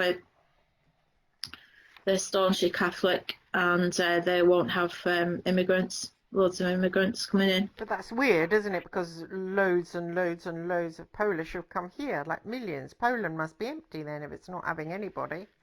I know there's the Visegrad countries. There's another one, I think it's Lithuania. They're the Visegrad countries, and they're not signing up to anything to do with mass immigration or multiculturalism. They will not have it. They're absolutely against it. So they're sort of standing out, but they've sort of become enemies of the EU. Right. They won't have the EU either. So for people who were, nationalistic, patriotic, in whatever, they're like the shining lights of the way ahead. I don't know, it's all very complicated, but a lot, the amount of wars, when you start to look into things, the amount of wars and conflicts and things that are based on drugs and the production of drugs and the amount of money, that is made, you'd be shocked. They're dressed up in. I think Vietnam was the same. I think a lot of that was war for drugs, not on drugs. Yes, because a lot of And it it's there. How come we can't make drugs here? because we're a small little island, probably, and we haven't got the right environment. I don't know. Well, I don't know. I can't You answer think that. they'd have solved that by now and we'd have a big poppy empire? We did that though in China, didn't we? Did we? What happened? The Opium Wars, yeah. Oh, Oh God, we were absolute bastards. When was that? I don't know all the details, but I know like we got loads of Chinese people addicted to opium, hmm. deliberately, evil. I I hope mean not. that the worst examples of the upper echelons of Britain's evil empire, as it were. But yeah, we've been there, done that. Yeah, we've been pretty good in the past at doing all this kind of thing. It's Oh where yeah, you can make loads of money. The English are Sorry. bastards. The Yeah. English, just vile. Yeah. So, but fentanyl is something like me and you would take as an aspirin or No, something? it's very Oh, I dangerous. see. Yeah, a little amount can kill you. But there's Um, people, there's a lot of junkies taking it. yeah, people mix it. So, but there's a lot of people dying from it in America. Because right, this is only a sliver of the whole picture, but a lot of going back to military people, a lot of military people coming back from coming back from the Middle East, a lot of them lost limbs or had injuries because of IEDs and things like that, and having limbs blown off. So they're in a lot of pain, and so this is another drug-based, scandal, crisis, whatever. And so a lot of people got addicted to OxyContin. Mm. So OxyContin is a opiate-based strong painkiller, and there was a big scandal about it being really pushed onto doctors and doctors being bribed. And this one fella ended up being in court from this family that just made absolutely millions out of human misery, basically. But people got addicted to OxyContin en masse, and especially in like Rust Belt places where there were, like in Michigan and places like that where there were a lot of industrial production and it's now rusty factories or poor rural areas. So people got addicted, and then I think you can only have it for so long, or the supply got cut off, and then they had to turn to heroin. So that's why there's been an explosion in heroin addiction. Mm. And then the next thing that comes along is fentanyl. I think that's what Michael Jackson is meant to have overdosed on, fentanyl. So for the elites, I think it's been around for a while, but it's like super, super strong, but it is meant to be extremely deadly. But yeah, that's been coming over the border between America and Mexico, mass by the cartels, like I said. So it's all very strange. But yeah, I don't know. I think some of it will be strategic in Afghanistan, but some of it will be to do with who's going to get their hands on the opium production. But why the Americans are pulling out now, I'm not quite sure. It seems to be a massive mistake for loads of reasons. But it's obviously must be thinking that somebody somewhere is getting a big payoff. You can that it will be guaranteed. Mm. It's depressing the way the world is, isn't it? I mean, that's why I don't read the news now. I just feel like going to kill myself. There's so much. Now you've filled me in on everything. It's so depressing, isn't it? You just think, oh, bloody hell, I'm not going to continue on in this place. It's just what a shithole this planet is. If I was God, I'd just like nuke it all at once. So we all just die without any pain, nice painless free death. and we just went somewhere else, like the Astral, where there's no money, everything's open, like there's no lying, and the rich aren't in charge anymore, and no corporations, no drugs, no bodies, no food, no work to do. And I just think this is like almost like some kind of sick experiment that's gone terribly wrong, and somebody needs to really just rub it out. Well, I don't think we should think like that. I mean, God, things have been a lot worse for humans in the past, and we've still managed to survive and thrive. Oh, it's just Mm. depressing, and you're just kind of enjoying yourself or having fun or having peace is dependent on you turning a blind eye to someone else. I mean, look on the paper; it's got really sad children pressed up against wire in Afghanistan. So to enjoy today and have peace, I've got to like turn that down and just pretend that it's not going on. So it's like it's ugly. The whole of existence is somehow just ugly, you know? Yeah, but I mean, look, it's always been like this. You know, it's not just in Afghanistan that there's different things happening, but there's also really good things happening in the world Oh, as what's well. that then? Well, for one thing, there's not as many people dying of poverty and disease as there used to be. But who And there's wants to some, stay alive in such a horrific place? Probably better just to, like, find a little exit to get out. yeah, but the Yes. world is a very big place. And the other thing you've got to remember is we're seeing the world through the lens of the Western media. Whereas when you watch media from other countries, you get a completely different perspective. I mean, even if you look at RT, Russia Today, all right, they're anti-Western and they report everything that's bad about the West, where it's a different perspective. I mean, the world's a very big place. It's not all like how it is here and how it is in America. There's different things going on. But I mean, look, we can't affect what's happening in Afghanistan, not unless somehow we get some fantastic magical powers from somewhere. But what we can do is, I suppose, we can make people aware of like what it's going to be like for women. We can talk about it. We can make it visible. Because sometimes the smallest thing can change, everything. I mean, I once ended up with a job that kind of altered the course of my life because I was stood in a bus stop with mud on my shoes, and somebody noticed it and asked me if I'd been to Greenham Common when the Greenham Common demos were going on. And then we ended up chatting, and I said that I was looking for a job, and she said she knew where there was a job, and I went and got a job, and I was there.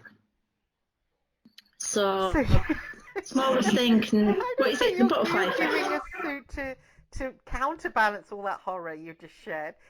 You're mentioning an anecdote of how you got a job once years ago. It's funny, sorry. Well, yeah, and it was strange because I ended up meeting somebody who had a record company, ended up owning a record And then you company. became a superstar, No, but I ended up with one of them staying at my house which once. Yeah, really. Well, and he's that got made up for everything. yeah, but it was so strange, because I had mud on my shoes, and then I ended up oh god, it ended up with loads of things happening because of that. It ended up changing the course of my life. It was weird. All because of that, because I had mud on my shoes, and this girl looked over and said, "Oh, you just come back from Green?" I'm like, "Yeah, blah blah blah blah," and then we ended up talking. I ended up working with her. I mean, how strange is that? So the smallest thing, can change things. So never have doubts about that. Well, no, I don't think you should. I don't think you should get downhearted. I think the best thing you can do to beat all this is, I think, to live your life the best you can, and that, because it's like darkness, isn't it? It's like defeating the darkness. Be as positive and as happy and as kind to other people and all the rest of it as you can, and just think every day is a victory. Hmm. That's what I think personally. It's hard though. I agree. I mean, I feel really upset about what's happening in Afghanistan for the women. I really do. Because remember there was that girl Malalia that was shot in the head on the back of a bus by the Taliban because she was going to school. And she was brought over to Birmingham. She was in Queen Elizabeth Hospital in Birmingham, where they're used to treating all the people, the soldiers that got injured in Afghanistan, the Middle East, they treat them there. And she was treated in Birmingham here in the UK, and she survived. Yeah, don't we So, think, yeah, they're blessings and little spots of light in the darkness? Yeah. yeah, I know what you mean. I mean, well, the thing is, we've got this gift of life, and we have to make the most of it, and we have to do everything that we can, especially at this point in time. Yeah, you're right. Even if it's something like baking a cake and upsetting people.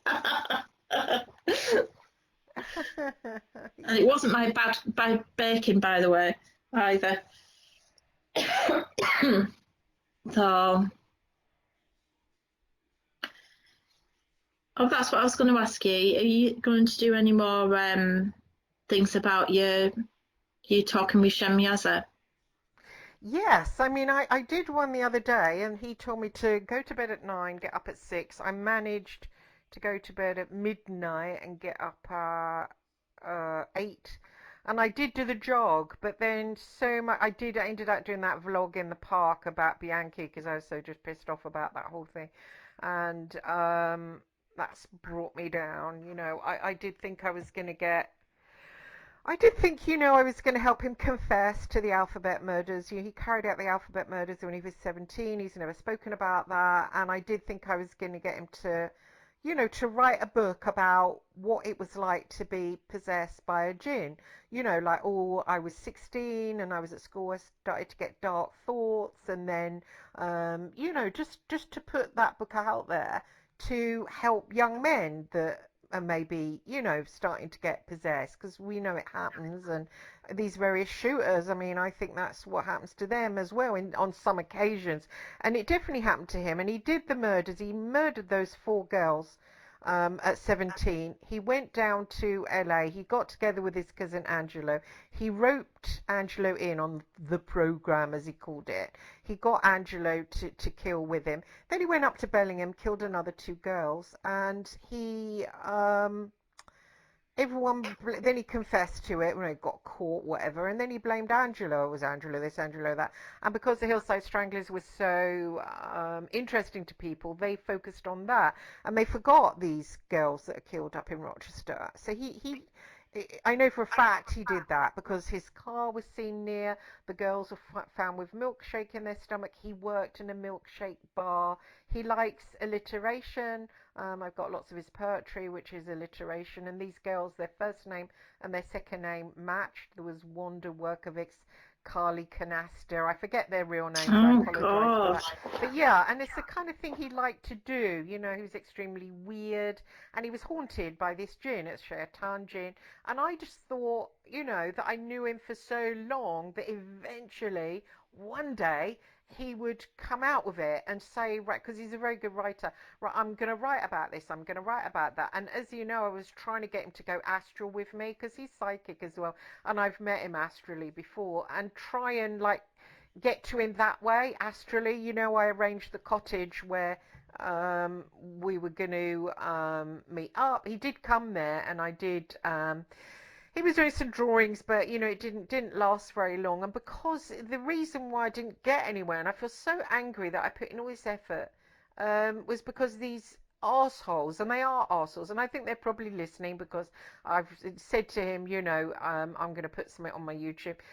These pricks that come along, and they like, oh, his legal team, and all they did was like, look at my blogs, complain about my blogs, look at my Facebook, complain about, oh, you said he had a gin, and just spy on me, go back like, oh, daddy, he said this, and they call themselves a legal team, but really they're just ass kissing around a serial killer, basically. That's what they're doing, and they're kidding him because they're never going to break him out. I mean, he's a world famous serial killer. The idea that some silly bitch and a load of silly guys are going to break out a world famous serial killer is just, but they've conned him into believing that it's possible. And while they've conned him into believing it's possible, he's not thinking of, right, I should come clean here. Not come clean. I don't mean, oh, I did it. Not that, because he's even done that before. But just to explain what it's like to be spiritually possessed. I just think that would be a really massively important book. Yeah, I agree. I mean, has he ever hinted or said that he thinks he was possessed? No, All no, right. So no. you've introduced the idea to him, really? Yeah.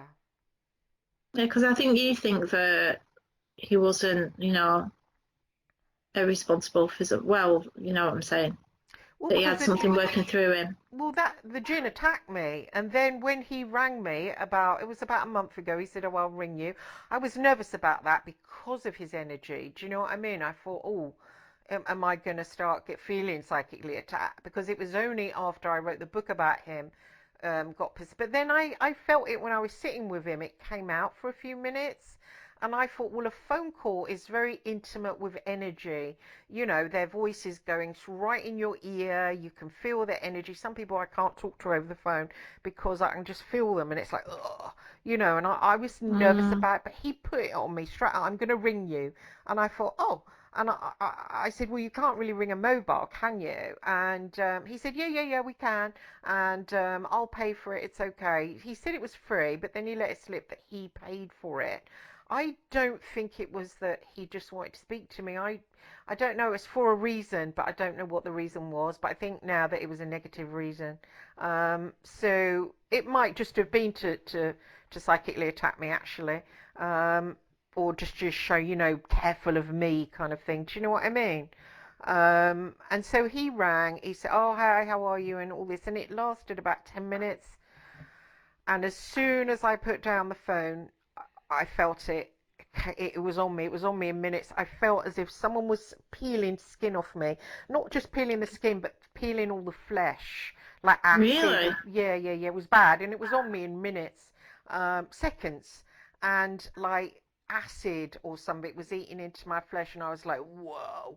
And I started. I didn't know what to say. Actually, I was hit with it, and I thought, what do I do? What do I say? It was, and then I felt rats crawling all over me and biting into me. Then I looked down at my body because I could see the rats like in my mind's eye, and it was like my body was chopped up just like sausage meat. And I thought, this is a terrible, intensely psychic attack. So I started praying really quickly. It wasn't enough. It wasn't cutting the mustard.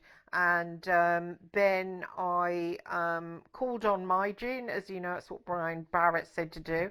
My gene, it's almost like I called on him, saw him for a few moments, and then he sort of dissipated.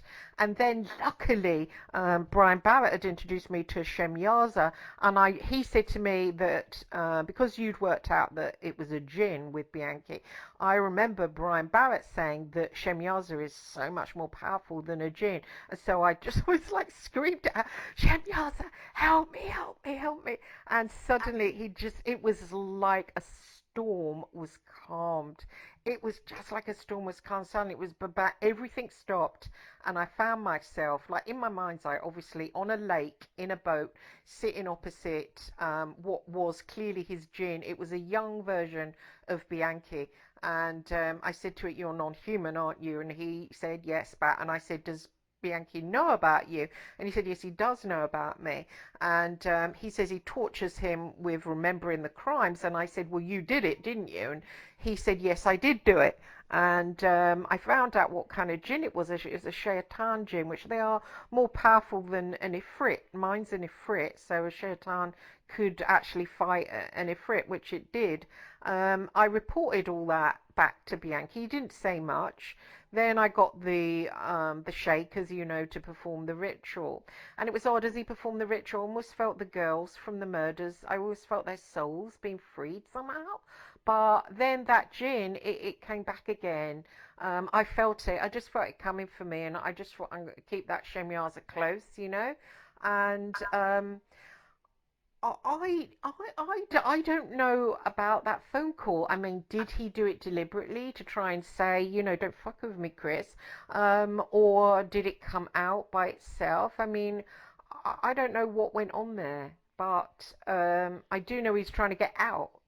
And you know, as I said on my video, that's not fair. These legal team, whatever, and they're just like weirdo kiss asses. They just want to like talk to a serial killer, you know. "Oh, I'm talking to a serial killer," and you know, they're sort of, "Oh, I'm legally helping," so that means they've got power over a serial killer. So that must, you know, "Oh, get your rocks off here. I'm getting power over it." And it's just a game, but it's a game that's actually keeping him in a place of satanic energy. He needs to confess to it. He needs to get clean of it. He needs to work with a different power to, or he's just gonna. I mean, he's nearly not being mean, and he's 70 years of age. Why are these people trying to get him out? I mean, what's going on? Are they after his little dick? I mean, it's very small. I actually felt it when he pressed himself up against me when I visited him. It's teensy tiny, so I think they're in for a little bit of a disappointment when he gets out. But joking aside, why are they trying to bust him out? It's like just sick. It's the sickest thing I've ever heard of, and it must be satanic. It must be they're doing it as a sort of a satanic thing. I mean, it's just, you know, and it's annoying because he could do so much good in the world, you know, if he really, but he goes on about God, this God, that God, the other. If he really, unless it's bullshit, but if he really believed, it probably is actually, and I've just been a sucker believing that he had this goodness, that he did have it in him, that he could write a book like that, you know, and he just is a satanic, hasn't changed and just wants to get out, and who gives a shit about the victims. And yeah, I've got a jinn that is going to attack anybody that tries to step on my toes. Maybe it's that, and I've just been a bit of a prat. Oh, I don't know about that. I don't think you've been a part. I have Well, been a prat. why though? Why? What have you done? I Because I've mean, you seen haven't done it. goodness in somebody that just hasn't got one shred of it, and it makes someone like Chris Berry D more intelligent than me, because he's just seen scumbag, scumbag, scumbag, scumbag, and I've seen man that had this happen to him, and that he can turn it around now and tell the world. Whereas really, he just wants to get out and party. I mean, you feel like saying, but what about Karamandic? What about Dolores Zapata? They didn't get out, did they? And you're old now, so why don't you take your salt? I mean, Ian Brady took his salt in a way that he said, I should never get out. I don't deserve to get out. I mean, and that's so much more honest than someone like Bianchi. But then again, I suppose, I mean, I thought maybe he can't face it, but I think probably, actually, I've just been an asshole, and that he well knows it. He knows he's got a gin, he likes it, he sees it as powerful, he enjoys his psychic power, and he just wants to get out, and who gives a shit about anything, which makes me feel as if I'm retarded in some kind of way. I must be retarded in some kind of way to have thought that. Well, maybe the Jin's working through this so-called legal team to get him out, so that they can, you know, it can unleash more terror on the world or something through him. But like you say, he's 70, so how much terror could he unleash? Or would it be his very presence, or would he inspire others to do similar acts if he was freed? Something like that. Oh, that's a thought. I didn't think of that, yeah. It does seem very weird. I mean, why would you put your time and your energy into freeing somebody that could ruin so many people's lives? And It's sick as hell. And as well as that, they're deluding him. Do you know what I mean? Because he's spending every hour of every day just, oh, I'm doing my legal pay, I'm going to get out, I'm going to get out, I'm going to get out. And it's just like, it's kind of sickening, you know. It's just like a little bit, and it's not only, but I suppose for him it would be natural. It's probably hard in a but for the people, those people, encouraging it. I think that's the sickest thing. I think that must. It's almost like people going to Ian Brady, going, "We'll get you out. We'll get you out." I mean, it's the bloody Moors murderer. They never get. I mean, America would never let him out. I mean, firstly, they wouldn't give a yeah, at least shit. they're You'd have to. sensible about things like that. Yeah, and you'd have to, even if you just knew about the corruption of the world, think, oh, he's innocent, but, you know, they'll keep him in there. Even if you just thought of it that way. I mean, you know, he's never going to get out. I mean, there'd be vigilantes, wouldn't there? Someone would off him for a start for everything he did. Plus, they've got all these Netflix documentaries, going to be 6 of them. And I found that out from the writer from the Arrow films, who I met for lunch, and he said there's 6 documentaries, and this is a very powerful, very successful writer for film. He'd done loads of other films, and when I told Bianchi about it, he more or less acted as if I don't know, heard it from someone at the bus stop or something. Oh, my legal team says that's not happening. So again, these people are sort of, I don't know. I think it's probably a power game. I think it's people that have got together and they're just sort of doing a sort of a big jizz off with power, because they're Well, denying what? there's going to be 6 documentaries about Kenneth Bianchi. Yeah, and this was from Chris North, the Arab production. So what's happening? You see, there's a series. You know all these American horror series and all these true crime, and it's exploding, isn't it? Yeah. There's loads of bloodletting, the raping, the true crime. Well, there's a guy called Frank Salerno. Now, I interviewed Frank Salerno when I was writing in for The Kill about Bianchi, and he was the one who interviewed him. He was the one who arrested him, and he told me loads of extra stuff. Like he said, "Oh, Bianchi wanted to get the girls and take them out to the desert and shoot them in the head." This is what Bianchi had said on tape to Frank Salerno. I wanted to kill them in different ways. I didn't want just to fling them naked on the hillsides. It was 13 girls. I wanted to take them up to the desert and shoot them in the head up there. This is all on tape, by the way. And I didn't put it in the book, to be fair on Bianchi. I thought I won't put it in there. I don't want people to hate him. I left it out of the book. And Frank Salerno has got all this extra stuff, and he in his retirement, he decided to write a drama, and the drama is called Nightcrawler. And Nightcrawler it went really big, like, because it's true crime. People were crazy about true crime, and it was about a sort of I suppose as it sounds, night crawler. And Chris North told me all this. And so then they said to Frank Salerno, have you got anything else? And he said, well, I've got Hillside Strangler. And so the Netflix, they're so satanic, aren't they? Oh, Hillside Strangler, lovely, I'll have that. So they were like, yes, please, Frank. So he went and sat down and penned a series on the Hillside Strangler. So that's coming out. I think it's coming out in a year or something like that. And according to Chris, because they know that it is so, well, he used the words interesting, but I interpret it as satanic. They're very satanic crimes. They involve torture, murder, throwing the bodies in the street. They're going to really go to town on it, you can tell. And he said that because it's going to go massive, that the 6 very powerful, not little film companies, but the big documentary makers, have already funded these docus on the Hillside Strangler murders because they know that the series will go kaboom and people will be fascinated by it. And he said to me, if you've got anything to say about him, say it now, do a book now, do a screenplay, because maybe I should actually, thinking about it now, but I don't know. What can I say? That I was an idiot. I wasn't like Chris Berry who, realized that he was satanic. I assumed that he would, near the end of his life, which he is at the end of his life, would come clean and talk about the jinn possession, because obviously he was possessed by a jinn, because I saw it and it's attacked me. So it's there, isn't it? It's present. And I think it probably, because he did this confessing as Steve and he was shattered, his personality is shattered, and of course it has to be shattered for an entity to come into it. I think it possessed one of them, and I think Steve wasn't the killer, because when he was being Steve, I didn't feel a killer. It was suddenly when he was quiet that I felt that come out, and it was terrifying. It's definitely a Shaitan jinn, but how it got into him, who knows? And I just thought that's what I'd like to know. How did that get into him? How did it get into him? He's not even out in the bloody Middle East. Well, it's got in there somehow.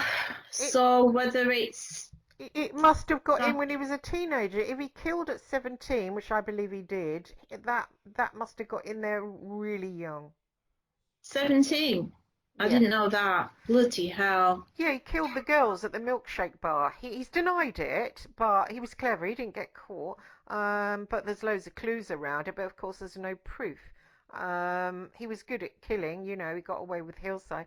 So, yeah, 17. So when did it get in there? He must have got in there when he was a teenager. And how did it get in there?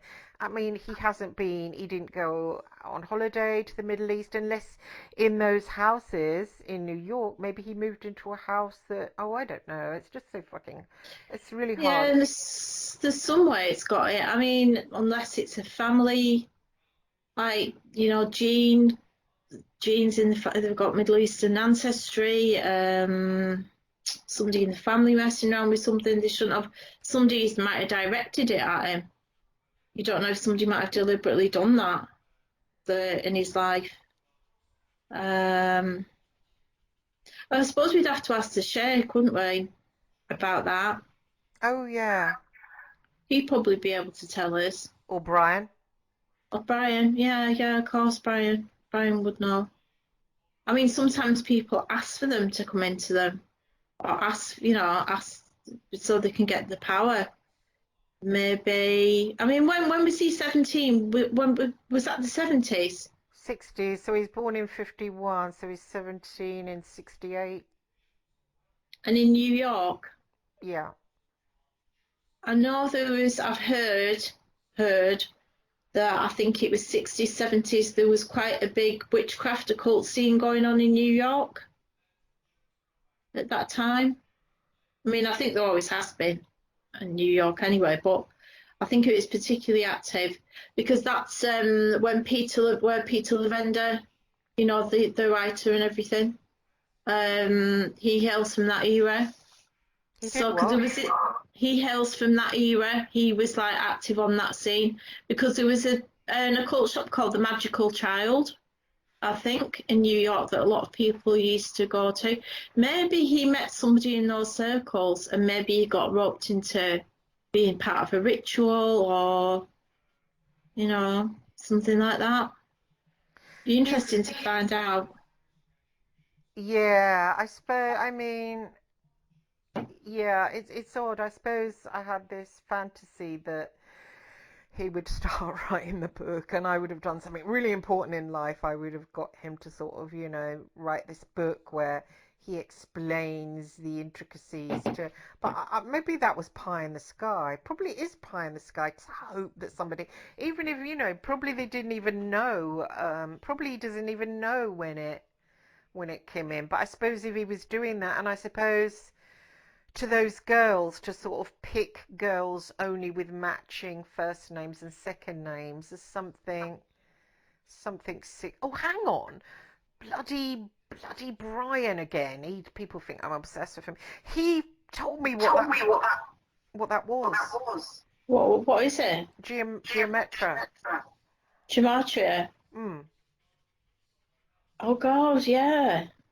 that's interesting. That's interesting. You told me that. Yeah, you told me that. That's Hebrew. Is it? That's Jewish magic, gematria. Yeah, yeah.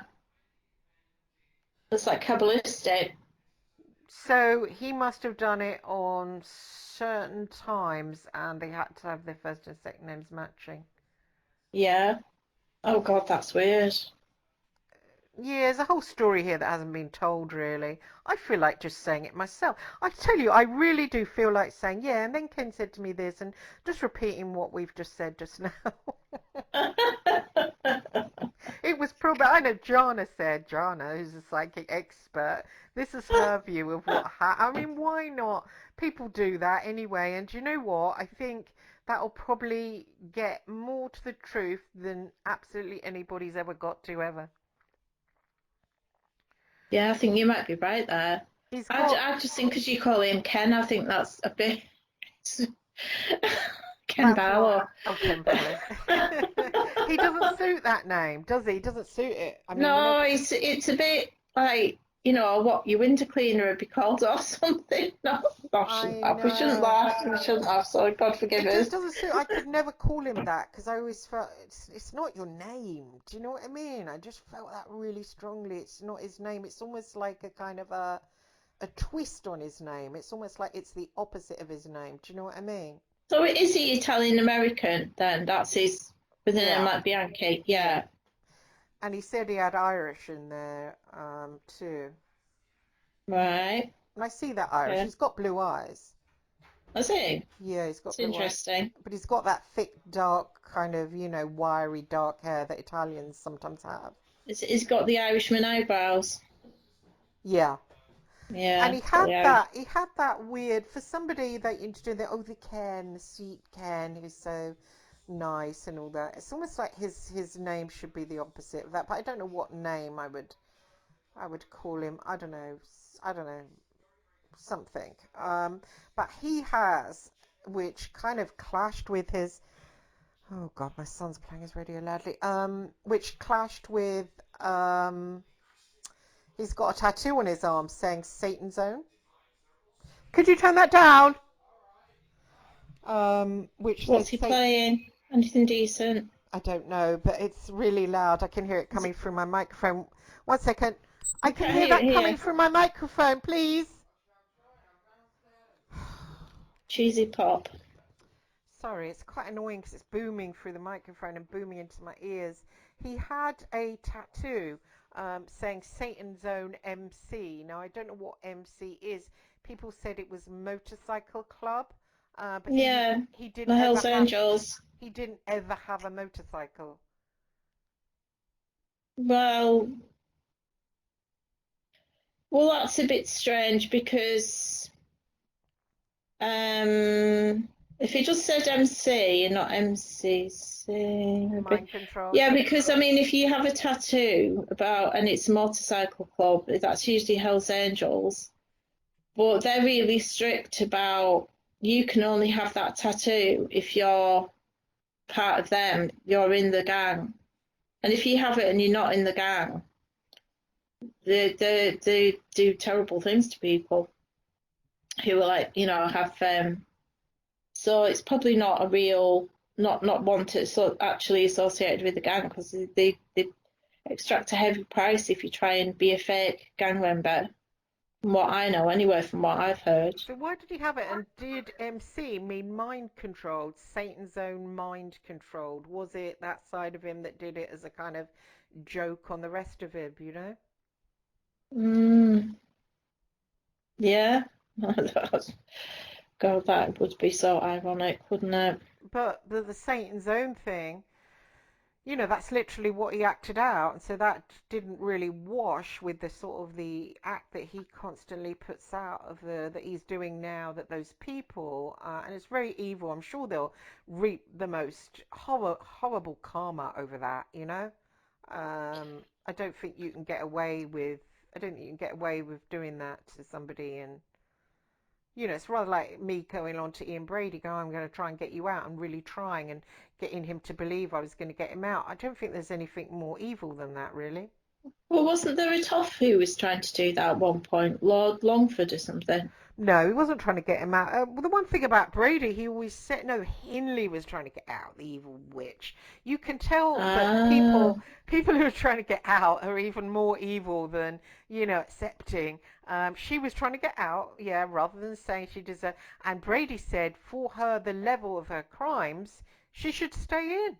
And he knew he was never going to get out. But he said, I should stay in prison forever because of those level of crimes, which is more honest if you think. Whereas with Bianchi, he said, I didn't do it. But I think deep down he does know because I've got one of his poems. He had a load of poems that he gave to his cousin Frank and a load of novels. And he said, oh, I'll send them to you, see what you can do with them. And there was a lot. And one of them was gloating over murder. It starts off all Eve, she weeps, her tears like sewers, and it goes on just gloating about dead women, basically. And then it says, replaying in my winter shattered mind where no one else can see. Um, but God can see. People on the astral level can see. It's not such a big secret as he imagines, or these other people. So I don't know if these other people are actually satanic and they're doing it to sort of actively be evil, or I can't think that they would possibly believe it. I mean, that he had a friend called Ted Ponticelli who was a really nice guy, was trying to get him out as well. And then he said to me, Chris, he said, the thing is, he said, I'd really like to help him, but he confessed. And because he confessed, I can't unring the bell. But these other people are trying to do that. And he did confess. He confessed with alacrity. I mean, even saying to Salerno, I want to take the girls up to the desert and shoot them in the head, which is on tape. And I believe in one of these documentaries they're going to play it. How does his legal team get around that? I mean, how do they just say, oh, when he said that, it was under duress? Well, the police can't push you into boasting about horrible things. I mean, they just can't. I don't know. I mean, it's why do anybody associate themselves with people like this? Is it the glamour? Is it to get so they can say that, like you were saying before? I mean, it seems a rather narcissistic thing to do, doesn't it? Yeah. Well, you're not doing humanity any good. You're not doing the Yes. world any good. Yes, and it's not as if it's some young boy of 23 that they think, oh, poor young guy. He's nearly dead, for God's sake. Yeah, I mean, it's there's a difference between trying to get Julian Assange out of prison Exactly. and Kenneth Exactly. Bianchi out of prison. Yeah, it's weird. I don't know. It's weird. I wonder if it was some kind of satanic, sexual kind of, I don't know, dirty ritual or some kind of, I don't know. But it's nasty.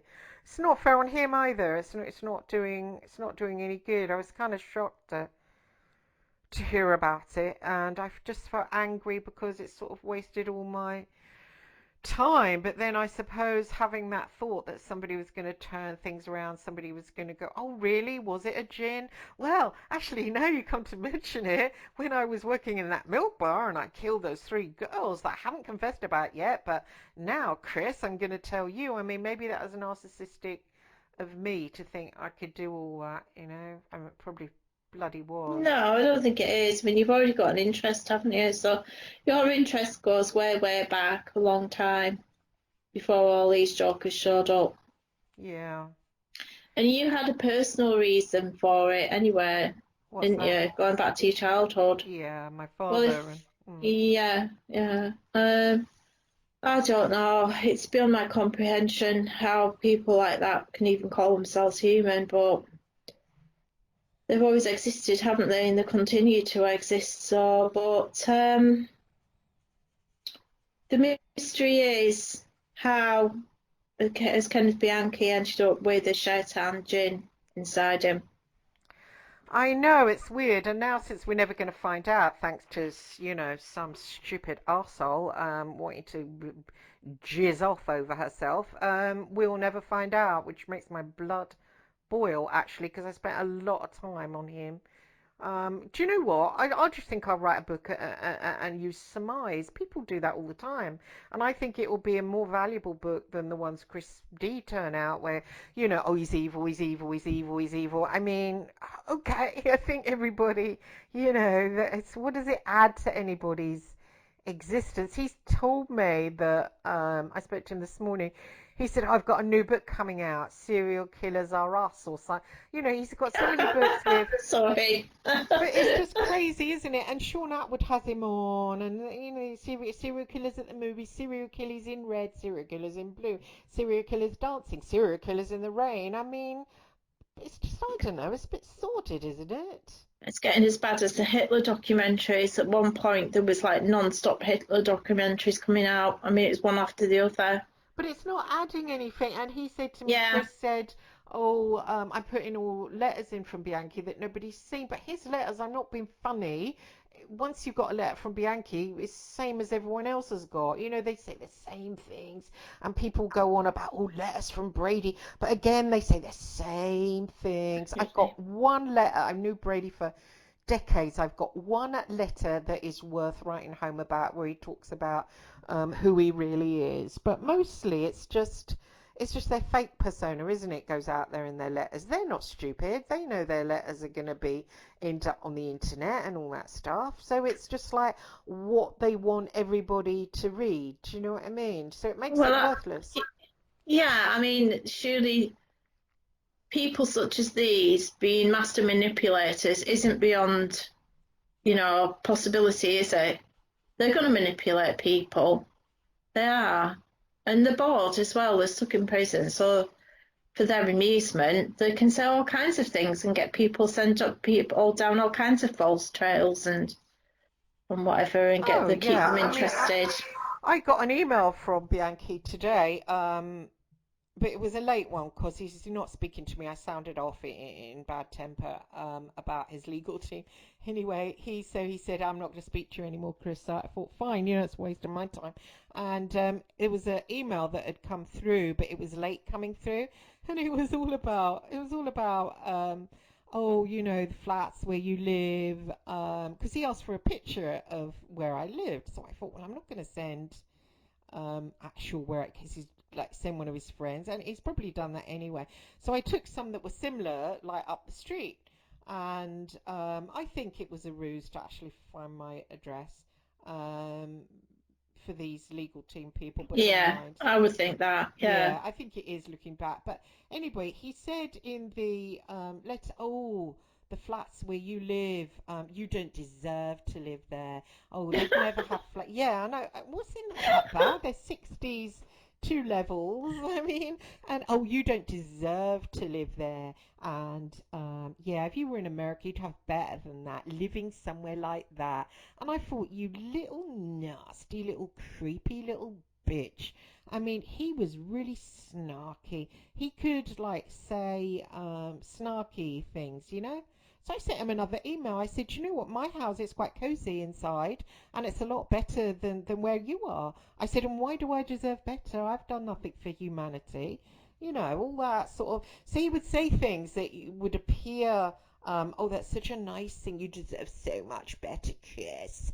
But there would be a snark involved in it. And sometimes it would be something that would make you feel quite depressed and quite down. So interacting with someone like that, you'd always get the sort of leaking of their darkness. It would always come, but it would always come.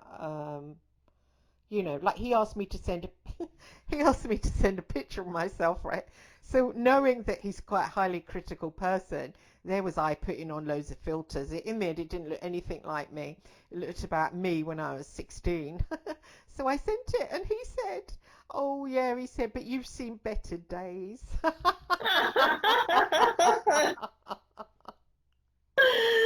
Oh Better my days. I God. mean, oh wow. I thought, meow, dig the claws in, and so I feel glad to get away from that snark energy, but I just got the feeling like of time wasted.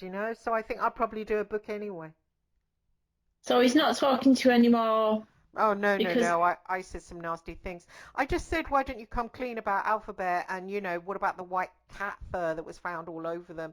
And you denied you had a white cat, but your mother let it slip that you did have a white cat.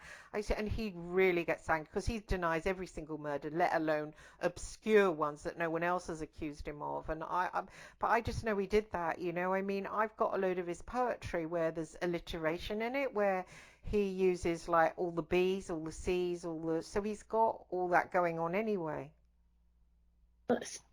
so he had a white cat and they had white. How did they end up with white cat fur on them? Well, I would guess that he playing with the cat at home, then he went to work in the milk bar, then he picked Ew. yeah, then he picked up the girls, then he took them to the woods, raped them, murdered them, and I suppose the white cat fur came off his clothes, and got onto the. Right, I got it. Right, I see what you. Right, I don't know why. For some bizarre reason, I was imagining loads of white cat fur on somebody. And I Well, thought, well, this I get what you're saying now. It's just like yeah, little bits, but it's insidious, isn't it, bloody cat fur? Oh yeah, cat fur gets everywhere. So he denied he had a white cat, but his mother let us he did have a white cat, and his car was seen near. And of course, there's the milkshake in their stomachs. There was four of them, I think, the milkshake in their stomachs, and all of them had the first name and the last name matching initials. Well, why haven't the police done him then? Well, they interviewed him, but of course they couldn't charge him. There was no other evidence. I mean, he's quite smart. Um, he could, easily get away with it. I mean, I think it's very easy to actually kill somebody and just, especially if it's just at random, which they were random killings. Bloody hell. I know. And the films and, they don't really. But I know he's done it just because I know he's done it. I can just feel it, I can Right, feel so it. how many extra women do you think he killed from what, apart from the official number? Yeah, that's a thought. So there was 13 in Los Angeles. There was two in Bellingham. There was, I think three, maybe it was three. Say three. So that's 13, 14, 15, 16, 17. That's 18. But there were probably random, because they targeted hookers a lot. So there's probably random people that were never reported missing. That have gone and were probably Oh buried. my And Lord. yeah, or Right, so it's a disposed. lot worse than was previously known. He's probably one of the most prolific serial killers that ever was, yeah. And I'm thinking, what if what he told Salerno, because he confessed himself, they didn't know he'd done Hillside, so he came out with it. He said, "Oh, I killed down there in Los Angeles." It was him that talked, and actually his gin told me that he made him confess just for amusement. So in a Oh, way, the original. sorry, I don't know why that's funny. This is so bonkers. It's Oh, I know. You see, that's why nobody would publish it or nobody believe it if I came forward to write a book on it. They'd be like, "No, thanks. We'll have Chris Berry D's version." But yeah, the when the Jin said, he made him confess. So there he was. He got caught for killing these two girls. He didn't need to confess about 13. 13 more. Oh, by the way, when I was in, nobody guessed or anything, so he confessed to that. But I'm thinking when he confessed to Salerno, and this hasn't come out ever, because he just told me, that he said that he had the idea of taking the girls to the desert and shooting them in the head because he's done that and he's buried them and no one's ever going to find them. Because I think, why tell a copper that if you haven't done it? It's much more fun to tell a copper that and to think, yeah, you're never going to find them there. He told him for a reason, I think. yeah. Well, I can imagine a gin doing that, getting him to confess just for the gin's amusement. But God. Yeah. So yeah, well, I conversed with that gin, and it's a cuntish little gin. So he started telling me things about my life, and it's a nasty. It's nasty. I mean, it was, and Oh, did it? What can you tell us one thing then that he told you about your life? oh, it started saying things about, oh, when your son leaves, you're going to be alone. You think you're not going to be alone. You're going to feel that loneliness and you've got nothing going on in your life for you and all that. And in a way, I suppose it helped me, because I thought to myself, well, yeah, I should be. He said, you've got nothing built for yourself. And I suppose I haven't. No, I haven't got money. I haven't got a career. And I suppose when he goes, I will feel a bit, but I'm trying to build it. So in a way, it helped me, I suppose, a bit. But as it was talking to me, it was changing shape all the time. It said it was a form taker, but then it sort of went to like a little viper, then it went to something else and it spat at me. It couldn't hold its shape as Bianca kept, Ah, yeah, it kept changing, which was I quite wonder what that interesting. means. If it can't hold its shape. Well, that's not exactly supernatural powers, is it? You feeling lonely when your son leaves home. It's called empty nest syndrome, and Oh, all yeah, yeah, parents yeah. go through it. It was just like, pointing out, oh, your life is shit, basically. It was doing that, a lot of bitch stuff. And see, he said other stuff I won't repeat. And just, Yeah. it's like, your mother sucks cocks in hell, Karas, that kind of thing. If I guess the Jinn knew that if he said your mother sucks cocks in hell, Christine, I'd have laughed. So, he said that Sorry. to me. He said that to me, Oh my God. when your son leaves. So, but That's a bit yes. like saying, yeah, like when you go down the supermarket tomorrow, it's going to rain. It's like Oh that, isn't no. it, really? Oh, yeah, thanks. Is that what you got to tell me from the gym wall? Wow, But I thanks. suppose, interestingly enough, they do. I mean, it did hurt me. The interesting thing about demons, because they know your deepest pain, because they can get around your head. They know what's going to hurt you, so they can be the bitchiest. Yeah. That's how some Yeah. trolls that are demon infested. They're the best because They know what will hurt you, the most. Like I had that troll for 3 years. Man, he really got under my skin. I mean, he's demon infested though, and so they make the best trolls because they're like non-human. So he knew what to say, and then he started, but I can imagine him.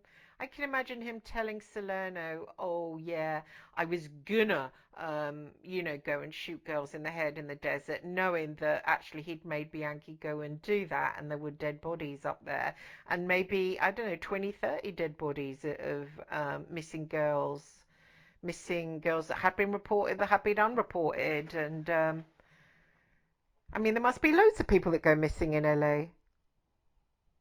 Probably. I don't know. I just hate it that the victims become so invisible and so irrelevant. It really, I just wish, I really wish sometimes that all the victims could get together and extract their revenge as like a collective force.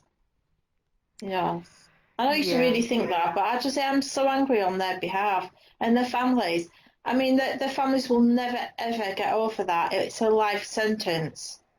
And it Mm. also, things like that, it leaves a mark on families, further generations down the line. Things like that can cause mental illness in families.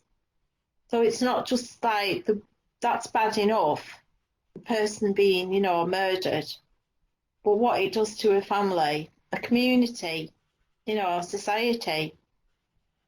It's terrible.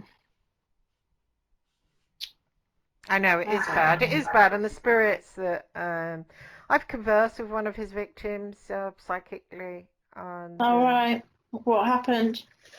no, they just told me things, told me how the murders took place and that kind of thing, and just that they hate them, and not anything special. Where are they now then? The victims, where are they? Well, some have rose higher, some are still lingering around. I suppose they want the whole issue resolved. I mean, I suppose that with all these documentaries, and I think there's going to be a film made. I think he said a film as well, and a new film. Um, he definitely said the Oh, six for documentaries, and God's sake. yeah, A so it's all film as well. what? A film as well. Oh yeah, yeah, yeah, yeah, yeah. And then there's the Nightcrawler. So it's going to be a little bit like, I suppose it's going to be like American Horror Series because there is so much horror in it. I suppose they'll get a lot of pretty people to star in it, and Yeah. it will be a thing, And I told Bianchi that, and I don't know if he thought that I just arrived because of that, because it was a weird thing that I got talking to him again, and suddenly Arrow appeared and started, and it was just at the same time, so it just seemed a bit weird. And I know he thought, oh, that's a bloody coincidence, you appearing, just at that. But it just was, I suppose, a thing. But I think it will, as I said to him, I think it will, it will make him famous in a way he's never been before, because it's like, it's a 70s serial killing. It was back in the past. Nobody really thinks of it anymore. And I think if that it will go out, it will happen over the next couple of years. I think it will make it really, really huge, especially if they get, I don't know, someone like Evan Peters to play him, and they really sort of depends how they do it. And do you know what? I think they're going to do it in the nastiest way possible. I think they're going to glamorize the shit out of it. Is what I think. Yeah. I mean, that film, Son of Sam? Summer of Sam? The one about David Berkowitz that No. was meant to be linked to the Process Church, and he went round, was it shooting couples? That was in New Jersey, Yeah. and that was the 70s. But that film was really well made, and it was films like that can encapsulate the era where these events occurred so well Mm. that they stay in your memory, and you Mm. think you remember that film, and you think, oh yeah, it portrayed this, it portrayed that, and got the fashions and the music and the whole zeitgeist of the era going. Well, it's like the Ted It's, Bundy one. The Ted Bundy one, that was good for the think that was the 80s or the 70s, but I don't like the way they picked, and they do it, and we know they do it to glamorize evil. They picked Zac Efron to play him, which I think with Bianchi they'll do the same thing, and they'll pick a really, really A really attractive. handsome actor. And it just glamorizes it. It just does. I mean, because they make the darkness. If they make him satanic, which of course Satanism and the satanic was involved, and they can just make that how they make it with like Lady Gaga in American Horror, and they do make it glamorous. They do make evil glamorous, and they enjoy that raw material. And not only with the Hillside case, they can, the girls that were murdered were beautiful as well. There's a lot of material there for Satanists to really have a party with. Yeah. What Lady Gaga was in American Horror? What did she play? Who did she play? Oh, you should see it. She was in the Hotel Cortez, and she played a very beautiful woman that used to lure couples back, and when they lured back she used to have foursomes with a guy, and then when they were having the foursomes on the bed she would suddenly pull out her finger, which had like one of those rings on, but they had kind of like a knife attached, and she would start slitting the woman's breasts and cutting the woman, and then she would start drinking the blood, and then Oh my God. oh, you should see Really? it. Oh, it's No, I'm glad I don't. no, but No. it doesn't leave anything to the imagination. It's like watching a snuff film, but worse because and then there's so much blood, and then they have sex with the blood That's all over them. disgusting. Oh yeah, yeah, yeah. Oh, I'm not exaggerating, not even a bit. Yeah, and then they have sex, the four of them with. I mean, you're literally watching it going what, like that, but they have sex, And the that's four. been shown on Netflix. Yeah, yeah, been shown on Netflix. No, it doesn't surprise me. And this is what I think the Hillside is going to be recounted, because it's Netflix, for God's sake. They'll probably have Evan Peters starring as Bianchi, and they'll probably have a lot of really gorgeous women. They probably ask Lady Gaga to be in it. So they're going to like use it, and it won't be like, oh, just American Horror. They'll be able to say this actually happened to everybody. Oh, that'll add a little bit more darkness. I mean, literally after they had the four, and if it's not bad enough watching a foursome, I mean, do you want? I mean, I wanted to watch a drama. I didn't want to watch pornography, but I found myself suddenly watching pornography, and then I found myself watching a snuff film, and then I found myself watching an orgy where they were all drenched in blood. I mean, and then you saw the neck slits, and you really saw the neck slits as well as the cuts all over their body. I mean, it was just appalling. And then it went on like that. I mean, I think there was a murder certainly about every half an hour in the bloody thing. And Lady Gaga was doing most of it. She's a dirty bitch for sure. I would say that she's a hybrid of something, because when you look, if you freeze frame it and you look in her eyes, she's not a human seed. There's something else there for sure. She's meant to have a willy anyway, isn't she? I don't know what she's got, but I know she's not human for sure. She's not human. It's either it's reptilian or what it is. She is just darkness personified. And why do we have to call her Lady Gaga? I mean, she's called Stephanie. I mean, so what is all this? Just call her Stephanie, you know? She's in And that new Gucci film. oh, is she? Yeah, I think she's what's the Gucci woman called? The one with the long blonde hair that always Oh, used to Gianni be Versace. She looks like her. yeah. Is it all right? Yeah, it was that anyway. That's about all that. All right. But what it just disturbs me, Jana, the idea of Netflix getting hold of the Hillside murders, because I know what they're going to do with it. Because if American Horror is anything to go by, it will be along those lines. And because there was raping involving the two guys and one guy, they'll show all that, and it will just be a kind of a real, I don't know, I think it's almost like a victory lap for that gin, really. If you think about it, it is. Yeah. Well, Netflix seems to be getting progressively worse. It does. I mean, this started with that documentary about the what is it, the Tennessee Three, whatever it was, about those three guys, goth Well, guys. do you mean Damien Eccles? You do know he's on Yeah. YouTube, don't you? He's on YouTube teaching high magic.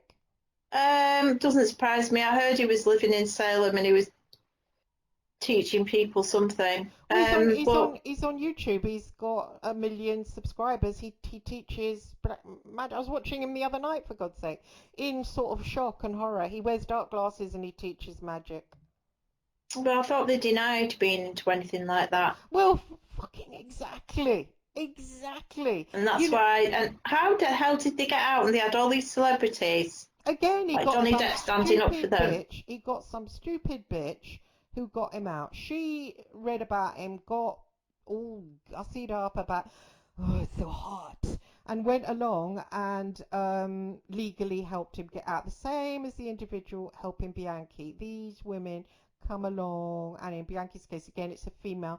They come along, they want to get these men out because they want to shag them. So she got him out. Now she's busy shagging him, and he's on the internet teaching high magic. And yeah, that was the whole point. They said the crimes were human sacrifices. He got Yeah. picked up. There was another young boy with them, confessed.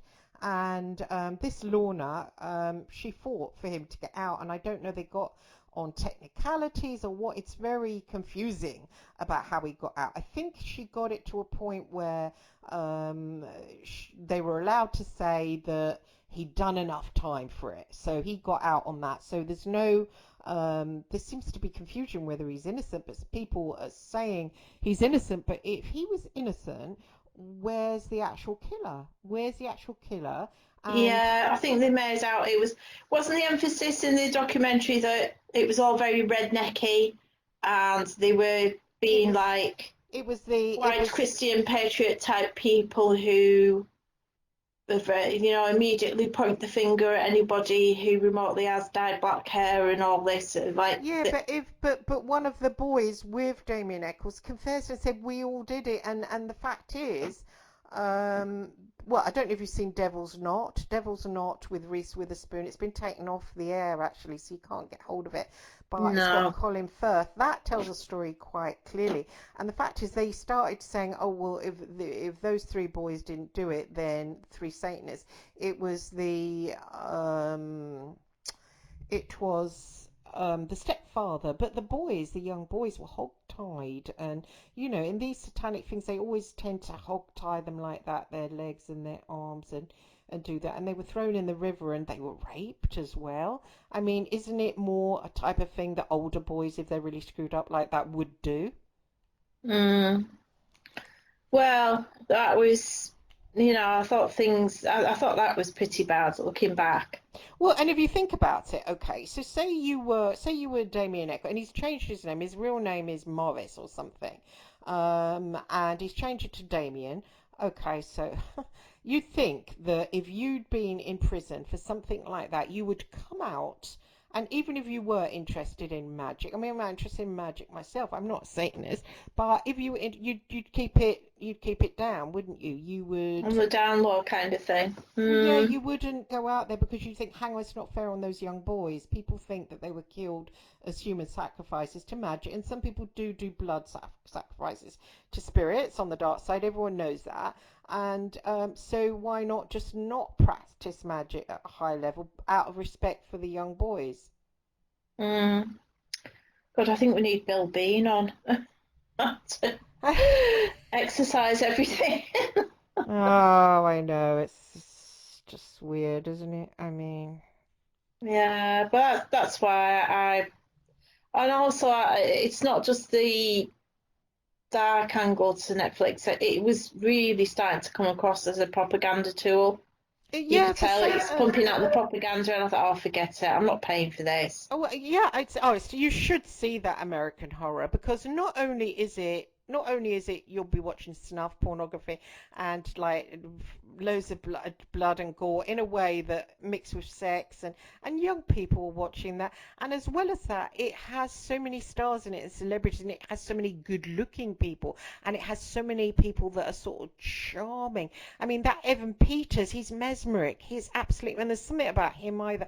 I don't think he is. I don't think he's human either. I've studied his eyes, and you said he looked like one of those waspy types. There's just something East about him. Coast. Yeah. He's mesmeric. He's mesmeric, and he plays such dark characters in all of them. He's in all of them, and he plays the darkest, and he does it. I mean, he is probably going to be a major star. But what they do with these dark things, they put in these charismatic people in them, and it makes it so you watch it. I mean, if it was just like, ugly actors and not charismatic, hypnotic people, you wouldn't watch it. And because you're watching it, you see all these like vile things happening, even if you. I mean, and in the last one, it had Anton LaVey, but because they did taking a woman's heart, they picked up a woman, took her heart, and they did a ritual, magic ritual, where they took her heart and they had Oh, Anton. great.